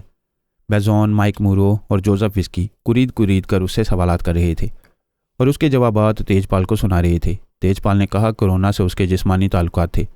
वो उसे अपनी ख्याल ख्वानी के मुतालिक बता सकता था, शायद इसलिए ना बताया हो कि औरत को राजदार ना बनाना चाहता हो, या उसके इरादे कुछ और हों। बहरहाल हम इस उलझन में रहेंगे तो एल्पा इस मक्कार लड़की के दिमाग में पहुंच जाएगी। अभी इसे एपनाटाइज करो, इसके दिमाग को लॉक कर दो, फिर खामोशी से मालूम करते रहो कि कोरोना पर तुम लोगों का तनवीमी अमल किस हद तक कामयाब रहा है। ये रफ्ता रफ्ता मालूम होता रहेगा कि कोई उसके दिमाग में आ रहा है या नहीं। जब तक हमें कामयाबी का यकीन नहीं होगा तब तक तुम सब इससे दूर ही दूर रहोगे। वो कोरोना पर तनवीमी अमल करने लगे। उन्होंने उसे अपनी मामूला और ताबेदार बनाकर एक मखसूस आवाज़ और लहजे के ज़रिए उसके दिमाग को लॉक कर दिया। पारस ने तनवीमी अमल के दौरान में कोई मुदाखलत नहीं की। जिस आवाज़ और लहजे के ज़रिए उसके दिमाग को लॉक किया गया था, सिर्फ उसे याद कर लिया। वो उसके ज़रिए ज़रूरत के वक्त उसके अंदर जा सकता था। वो कोरोना के दिमाग से चला आया। तेजपाल के तमाम टेलीपैथी जानने वाले भी मुतमईन होकर कोरोना के दिमाग से निकल गए। वाइंदा उसके दिमाग में बारी बारी जाने वाले थे। बडी रॉबर्ट फ्रैंकफर्ट के अस्पताल में था। अब उसकी हालत संभल गई थी। वो उसके दिमाग को भी तनवीमी अमल के ज़रिए लॉक करने लगे। उस वक्त पारस फिर उनके दरमियान मौजूद रहा। वो सब नहीं जानते थे कि एक और अजनबी बडी रॉबर्ट के दिमाग तक पहुंचा हुआ है। वो 10 अमरीकी टेलीपैथी जानने वालों में से एक था। नंबर 1 कहलाता था। वो नंबर 1 इत्तफाक से उस स्टेट एजेंट के दिमाग तक पहुंच गया था जिसने कोरोना को फ्रैंकफर्ट का एक बंगला किराए पर दिया था। उसके ख्यालात से पता चला कि कोई शख्स यानी पारस मालिक मकान बनकर कोरोना के पास गया था, फिर उसका शौहर बनकर उसके साथ रहने लगा। फिर एक और शख्स यानी बडी रॉबर्ट कोरोना से मिलने आया। इसके चंद घंटों के बाद उसे स्टेट एजेंट को मालूम हुआ था कि बडी रॉबर्ट बहुत बुरी हालत में बंगले के पीछे पड़ा हुआ है, उसे अस्पताल पहुंचाना चाहिए। दरअसल बेजोन उस स्टेट एजेंट के दिमाग में था। उसके ज़रिए बडी रॉबर्ट को अस्पताल पहुंचाना चाहता था। बाद में नंबर 1 ने यह सारी बातें मालूम की थी। वो उस स्टेट एजेंट के ज़रिए अस्पताल पहुंच गया था। फिर अस्पताल के डॉक्टर और नर्सों के अंदर पहुंचकर उसने बडी रॉबर्ट की आवाज़ सुनी थी। उसके ख्यालात पढ़ने के बाद उसे मालूम हुआ कि वो तेजपाल की टीम से ताल्लुक़ रखता है। उन्होंने रूस में किसी तरह ट्रांसफार्मर मशीन तैयार की है और किस तरह तमाम रूसी काबरीन को अपना मामूल बनाया है। ये सारी मालूमात नंबर 1 हासिल कर चुका था। उसने वह मखसूस आवाज़ और लबो लहजा भी याद कर लिया जिसके ज़रिए बडी के दिमाग को लॉक किया गया था। नंबर 1 यहाँ तक कामयाबी हासिल करने के बावजूद कोरोना तक ना पहुँच सका। उसे ये मालूम हुआ था कि वो लोग कोरोना को तलाश कर रहे हैं, लेकिन ये ना मालूम हो सका कि वो उसे तलाश करने के बाद अपनी मामूला बना चुके हैं। नंबर 1 को ये इत्मीनान था कि वाइंदा बडी के अंदर रहकर कोरोना और रूस में उनकी मसरूफियात के बारे में बहुत कुछ मालूम करता रहेगा। पारस की दूसरी मसरूफियात का ताल्लुक एल्पा और बिन बोरीन से था। कोरोना के मामला से फुर्सत मिलते ही वो इसराइल पहुंच गया। वहाँ एल्पा और बिन बोरीन के दरमियान ठिनी हुई थी। बिन बोरीन फौज का आला अफसर था। उसने एल्पा की लाइलमी में ट्रांसफार्मर मशीन पर कब्जा जमा लिया था। एल्पा ने वहाँ के अकाबरीन से शिकायत की थी। वह मशीन वापस हासिल करना चाहती थी, लेकिन इसराइली अकाबरीन एल्पा की खिदमात के मोतरफ होने के बावजूद वो मशीन उसे ना दे सके। एल्पा मशीन से दस्तबरदार हो गई थी। बिन बोरीन ने मशीन के ज़रिए 5 टेलीपैथी जानने वाले पैदा किए थे। पारस ने उन 5 के दिमागों में घुसकर उन्हें बिन बोरीन के खिलाफ एल्पा का हमायती बना दिया। एल्पा ने अपने अकाबरीन को यकीन दिलाने की कोशिश की कि वह ऐसा नहीं कर रही है। पारस दुश्मनी कर रहा है और बिन बोरीन टेलीपैथी की दुनिया में अनाड़ी है। दुश्मन आइंदा भी उसके टेलीपैथी जानने वालों को मेरी तरफ माइल करता रहेगा या अपने मफादात के लिए इस्तेमाल करता रहेगा, तो हमारे मुल्क को ट्रांसफार्मर मशीन से कभी फ़ायदा नहीं पहुंचेगा। बिन बोरीन ने दावा किया कि आइंदा ऐसा नहीं होगा। आइंदा एल्पा उसकी टेलीपैथी जानने वालों तक नहीं पहुंच सकेगी। बिन बोरीन के चंद खास राजदार टेलीपैथी जानने वाले थे। उन सब ने यह तय किया कि नहायत राजदारी से एक टेलीपैथी जानने वाला पैदा करेंगे। एल्पा को उसकी खबर नहीं होने देंगे। बिन बोरीन इस बात से बेखबर था कि पारस उसके खास राजदारों के दिमागों में पहुंचता रहता है। जब वो मशीन एल्पा के पास थी तब उसने उन आर्मी अफसरान को टेलीपैथी सिखाई थी। उस वक्त वो नहीं जानती थी कि वो अफसरान आइंदा उसके दुश्मन बन जाएंगे। उन दिनों पारस से उसकी गहरी दोस्ती थी और पारस उसके तमाम टेलीपैथी सीखने वालों के दिमागों में पहुंचता रहता था। ये बात बिन बोरीन और उसके राजदार अफसरान नहीं जानते थे। उन्होंने जैकब नामी एक ज़हीन अफसर को बड़ी राजदारी से टेलीपैथी सिखाई। उसे ट्रांसफार्मर मशीन से गुजारने के बाद उस पर तनवीमी अमल करके उसे अपना मामूल और महकूम बनाया। फिर उसके दिमाग को लॉक कर दिया। उनके अपने दिमागों के दरवाजे पारस के लिए खुले हुए थे। वो जैकब के दिमाग का दरवाज़ा उसके लिए बंद नहीं कर सकते थे। उसने बाद में तनवीमी अमल के ज़रिए जैकब के दिमाग को उलट दिया। वो कट्टर यहूदी था। उसे फ़लस्तीनी मुजाहिद बना दिया। वो मुजाहिद दूसरे दिन हेडक्वार्टर से फ़रार हो गया। उसने फ़ोन के ज़रिए मुजाहिदीन की तंजीम के एक लीडर से रब्ता किया। फिर कहा, मैं तुम्हारे लिए अजनबी हूँ, लेकिन मैं फ़लस्तीन की आज़ादी की खातिर जिहाद करने के लिए एक इस्लामी मुल्क से यहाँ आया हूँ। मेरे पास इस दुनिया का सबसे ख़तरनाक हथियार है और वह हथियार है टेलीपैथी। मैं अभी आ रहा हूँ। पारस ने जैकब के ब्रेन को अच्छी तरह वॉश किया था। उसकी पिछली तमाम ज़िंदगी भुलाकर उसे मुजाहिद बना दिया था और वो अपने मुजाहिदाना जज्बे के साथ खुद ही आगे बढ़ रहा था। पारस ने एल्पा को मुखातिब किया, एल्पा ने अपने कालाकार की आवाज़ सुनाई, फिर कहा, इसके दिमाग में आओ, फिर बात करूंगी। वो पारस से सहमी रहती थी। वो उस आलाकार के दिमाग में पहुंचकर बोला, मुझसे ख्वामखा डरती हो? मैं तुम्हारी भलाई चाहता हूँ। तुम्हारी ट्रांसफार्मर मशीन तो मैं वापस दिलाना चाहता था, लेकिन तुमने मेरे दोस्ताना जज्बे की कदर नहीं की। मैं तुम्हारी मक्कारियों को खूब समझती हूँ। तुम्हारी मोहब्बत और दोस्ती के पीछे भी मक्कारियाँ छुपी होती हैं। तुमने बिन बोरीन के 5 टेलीपैथी जानने वालों को मेरा हमायती बनाकर फिर एक नया झगड़ा पैदा किया है। बिन बोरीन और तमाम मकाबरीन यकीन से कह रहे हैं कि मैं इंतकामी कार्रवाई कर रही हूँ। आइंदा भी इस मुल्क में जो टेलीपैथी जानने वाले पैदा किए जाएंगे, मैं उन्हें भी अपना मामूल और महकूम बना लूँगी। बेशक तुम्हें यही करना चाहिए। मैं आइंदा भी बिन बोरीन के टेलीपैथी जानने वालों को तुम्हारा हमायती बना सकता हूँ। वो तुमसे दुश्मनी मोल लेकर कभी उस मशीन से फ़ायदा हासिल नहीं कर सकेगा। बकवास मत करो। तुम इस तरह हमें आपस में लड़ा रहे हो। मैं आइंदा ऐसा नहीं होने दूंगी। मैंने सुना है बिन बोरीन ने बड़े सख्त इंतजामात किए हैं। तुम उसके नए टेलीपैथी जानने वालों के दिमागों तक नहीं पहुंच सकोगे।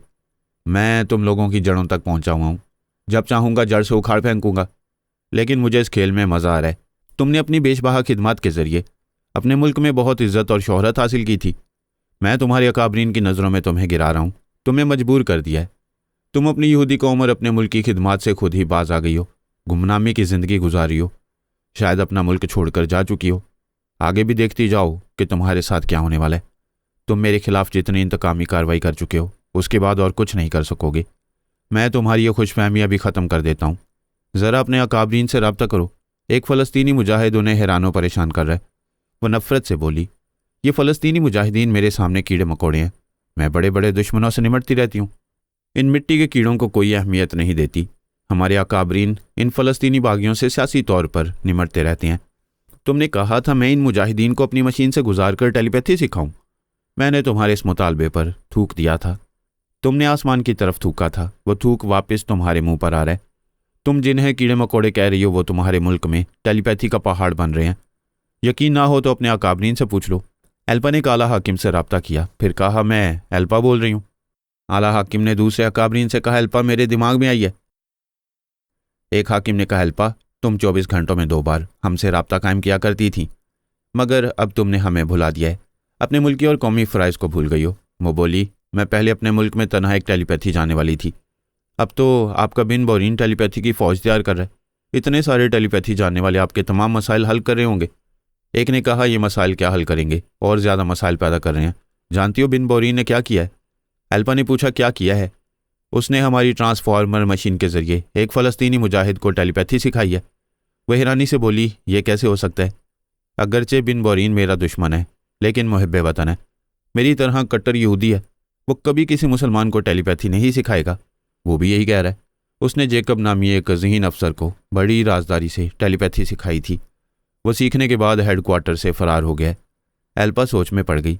फिर उसने सबकी मौजूदगी में बिन बोरीन से कहा कि वो वहाँ एक आलाकार के दिमाग में आए और उसके सवालों का जवाब दे। बिन बोरीन ने उस आलाकार के ज़रिए कहा, मैं हैरान हूँ कि सख्त पहरे और राजदारी के बावजूद कोई दुश्मन हमारे दरमियान कैसे घुस आता है। वो एल्पा को मुखातिब करके बोला, एल्पा मैंने तुम्हारी ट्रांसफार्मर मशीन तुमसे छीन ली। मुझे यह तुम्हारा था कि इस मशीन के ज़रिए तुमसे बेहतर कारकर्दगी का मुजाहरा करता रहूँगा, लेकिन बेहतर कारकर्दगी दिखाना तो दूर की बात है। मैं किसी दुश्मन को अपने अंदर पहुँचने से नहीं रोक पा रहा हूँ। मेरे और तुम्हारे दरमियान बदतरीन दुश्मनी होती रहे, तब भी हम दोनों अपने मुल्क और अपनी कौम के खिलाफ कोई काम नहीं करेंगे। मैं भी यकीन से यही कहती हूँ कि तुम मुझसे दुश्मनी कर सकते हो, लेकिन अपने मुल्क और अपनी कौम से कभी दुश्मनी नहीं करोगे। शुक्रिया एल्पा। जब वो जेकब टेलीपैथी सीखने के बाद यहाँ से फ़रार हो गया और ख़ुद को फ़लस्तीनी मुजाहिद कहने लगा, तब मुझे यकीन हो गया कि तुम्हारा दुश्मन पारस ऐसा कर रहा है। मैं तमाम मकाबरीन के सामने इस मशीन से दस्तबरदार होने का ऐलान करता हूँ। आइंदा वो ट्रांसफार्मर मशीन एल्पा की निगरानी में रहा करेगी। एल्पा ने कहा, बिन बोरीन मुझे खुशी है कि तुम खुले दिल से अपनी गलती का एतराफ़ कर रहे हो। अभी हमारा ज़्यादा नुकसान नहीं हुआ है। सिर्फ एक टेलीपैथी जाने वाले को फ़लस्तीनी मुजाहिद बनाया गया है। मैं उसे ट्रैप करके फिर से यहूदी बना दूंगी या फिर उसे खाक में मिला दूंगी। हमारी मशीन से कोई दूसरा टेलीपैथी जानने वाला मुसलमान पैदा नहीं होगा। उसकी बात ख़त्म होते ही एक टेलीपैथी जानने वाले ने उस आलेकार की ज़ुबान से कहा, मैडम एल्पा आप मुझे पहचानती हैं? मैं उन 5 टेलीपैथी जानने वालों में से हूँ जिन्हें बिन बोरीन ने टेलीपैथी सिखाई थी। लेकिन हम 5 तुम्हारे हमायती बन गए थे, मगर अफसोस अब हमारा जहन और मजाज बदल गया है। अब हम यहूदी नहीं रहे हैं। एल्पा ने परेशान होकर पूछा, ये क्या कह रहे हो? अभी तुमने कहा है कि तुम यहाँ फिर कोई टेलीपैथी जानने वाला मुसलमान पैदा नहीं होने दोगी, लेकिन तुम्हारे लिए अफसोस की बात है और हमारे लिए फ़ख्र की बात है कि हम पांचों फ़लस्तीनी मुजाहिदीन बन चुके हैं। एल्पा ने कहा, ओ गॉड, क्या पारस ने तुम पांचों के दिमागों को भी उलट दिया है? ये हम नहीं जानते। तुम्हें इतना जान लेना चाहिए कि तुम खुदाई दावा कर रही थी कि किसी को पैदा नहीं होने दोगी। आइंदा ऐसा दावा ना करना और अपनी ट्रांसफार्मर मशीन को खूब सोच समझ कर इस्तेमाल करना। इस मशीन से गुजरने वाले तुम्हारे यहूदी होंगे, लेकिन गुजरने के बाद मुसलमान हो चुके होंगे। उस कॉन्फ्रेंस हॉल में थोड़ी देर के लिए सन्नाटा छा गया। फिर वो काबरीन एक एक करके बोलने लगे। एक ने कहा, हम कभी सोच भी नहीं सकते थे कि हमारे मुल्क के बागी मुसलमानों में टेलीपैथी जानने वाले पैदा हो जाएंगे। दूसरे ने कहा, यह तशवीश की बात है कि हमारी ही मशीन से हमारे खिलाफ फ़लस्तीनी मुजाहिद पैदा किए जा रहे हैं। तीसरे ने कहा, जिन 6 यहूदियों को फ़लस्तीनी मुजाहिद बनाया गया है उन्हें पकड़कर उनके ब्रेन वॉश किए जाएं या उन्हें गोली मार दी जाए। अगर ऐसा ना हो सका तो फिर ट्रांसफार्मर मशीन के टुकड़े टुकड़े कर दो। ये मशीन हमें तबाह कर डालेगी। एक ने कहा, आप हजरात खामोश रहें। एल्पा अब तक बड़े बड़े दुश्मनों से निमटती आई है। उसने पारस जैसे मक्कार को भी कई बार उल्लू बनाया है। उसकी हर दुश्मनी का मुंह तोड़ जवाब दिया है। अब एल्पा और बिन बोरीन में दोस्ती हो गई है। हमें परेशान नहीं होना चाहिए। क्यों एल्पा, मैं दुरुस्त कह रहा हूँ? एल्पा ने कहा, मैंने हमेशा आप लोगों के यकीन और एतमाद के मुताबिक अपने मुल्क और अपनी कौम को बड़े बड़े मुसाइब से निकाला है। आप हजरात परेशान ना हो। मैं पारस की दुश्मनी को ख़त्म करने की हर मुमकिन कोशिश करूंगी।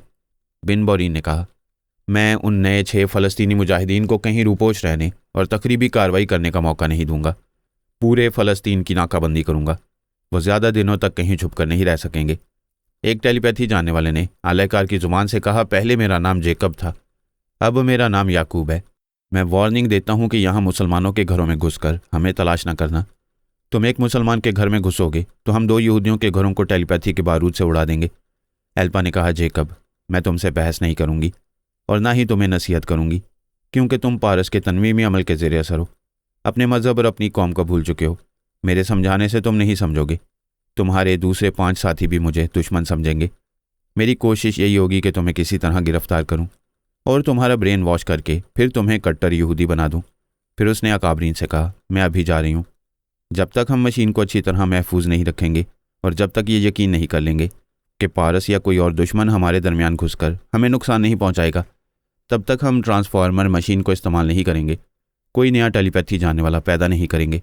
उसने बिन बोरीन के दिमाग में आकर कहा, तुम्हारे जितने खास टेलीपैथी जानने वाले राजदार हैं, आइंदा उन्हें राजदार ना बनाओ। किसी मामले में उन पर भरोसा ना करो।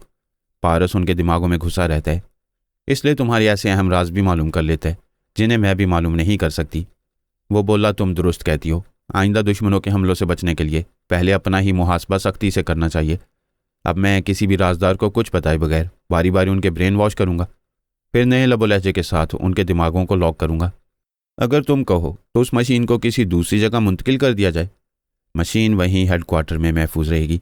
अब हम दोनों अपने तमाम टेलीपैथी जानने वालों के ब्रेन वॉश करके उनके दिमागों को लॉक करते रहेंगे। जहाँ वो मशीन रहेगी वहाँ सिर्फ हमारे योगा के माहिर जा सकेंगे।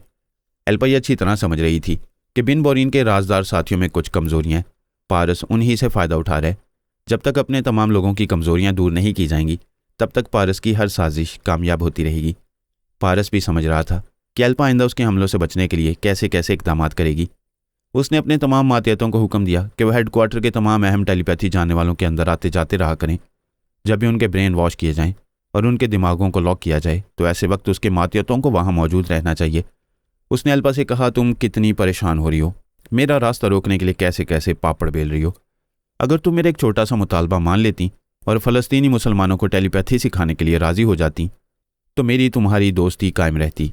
वो फ़लस्तीनी मुसलमान तुम्हें कोई नुकसान ना पहुँचाते, सिर्फ अपने हकूक़ हासिल करते। लेकिन तुम्हें यह गवारा नहीं था। देख लो कि तुम्हारी ज़िद का नतीजा क्या निकल रहा है। उस वक्त से अब तक तुमने या बिन बोरीन ने उस मशीन से कोई फ़ायदा हासिल नहीं किया है और आइंदा भी इस मशीन के ज़रिए कोई यहूदी टेलीपैथी जानने वाला पैदा नहीं कर सकोगी। ये मशीन एक बेकार पत्थर की तरह तुम्हारे हेडक्वार्टर में पड़ी रहेगी। उसने ये कहकर राब्ता ख़त्म कर दिया।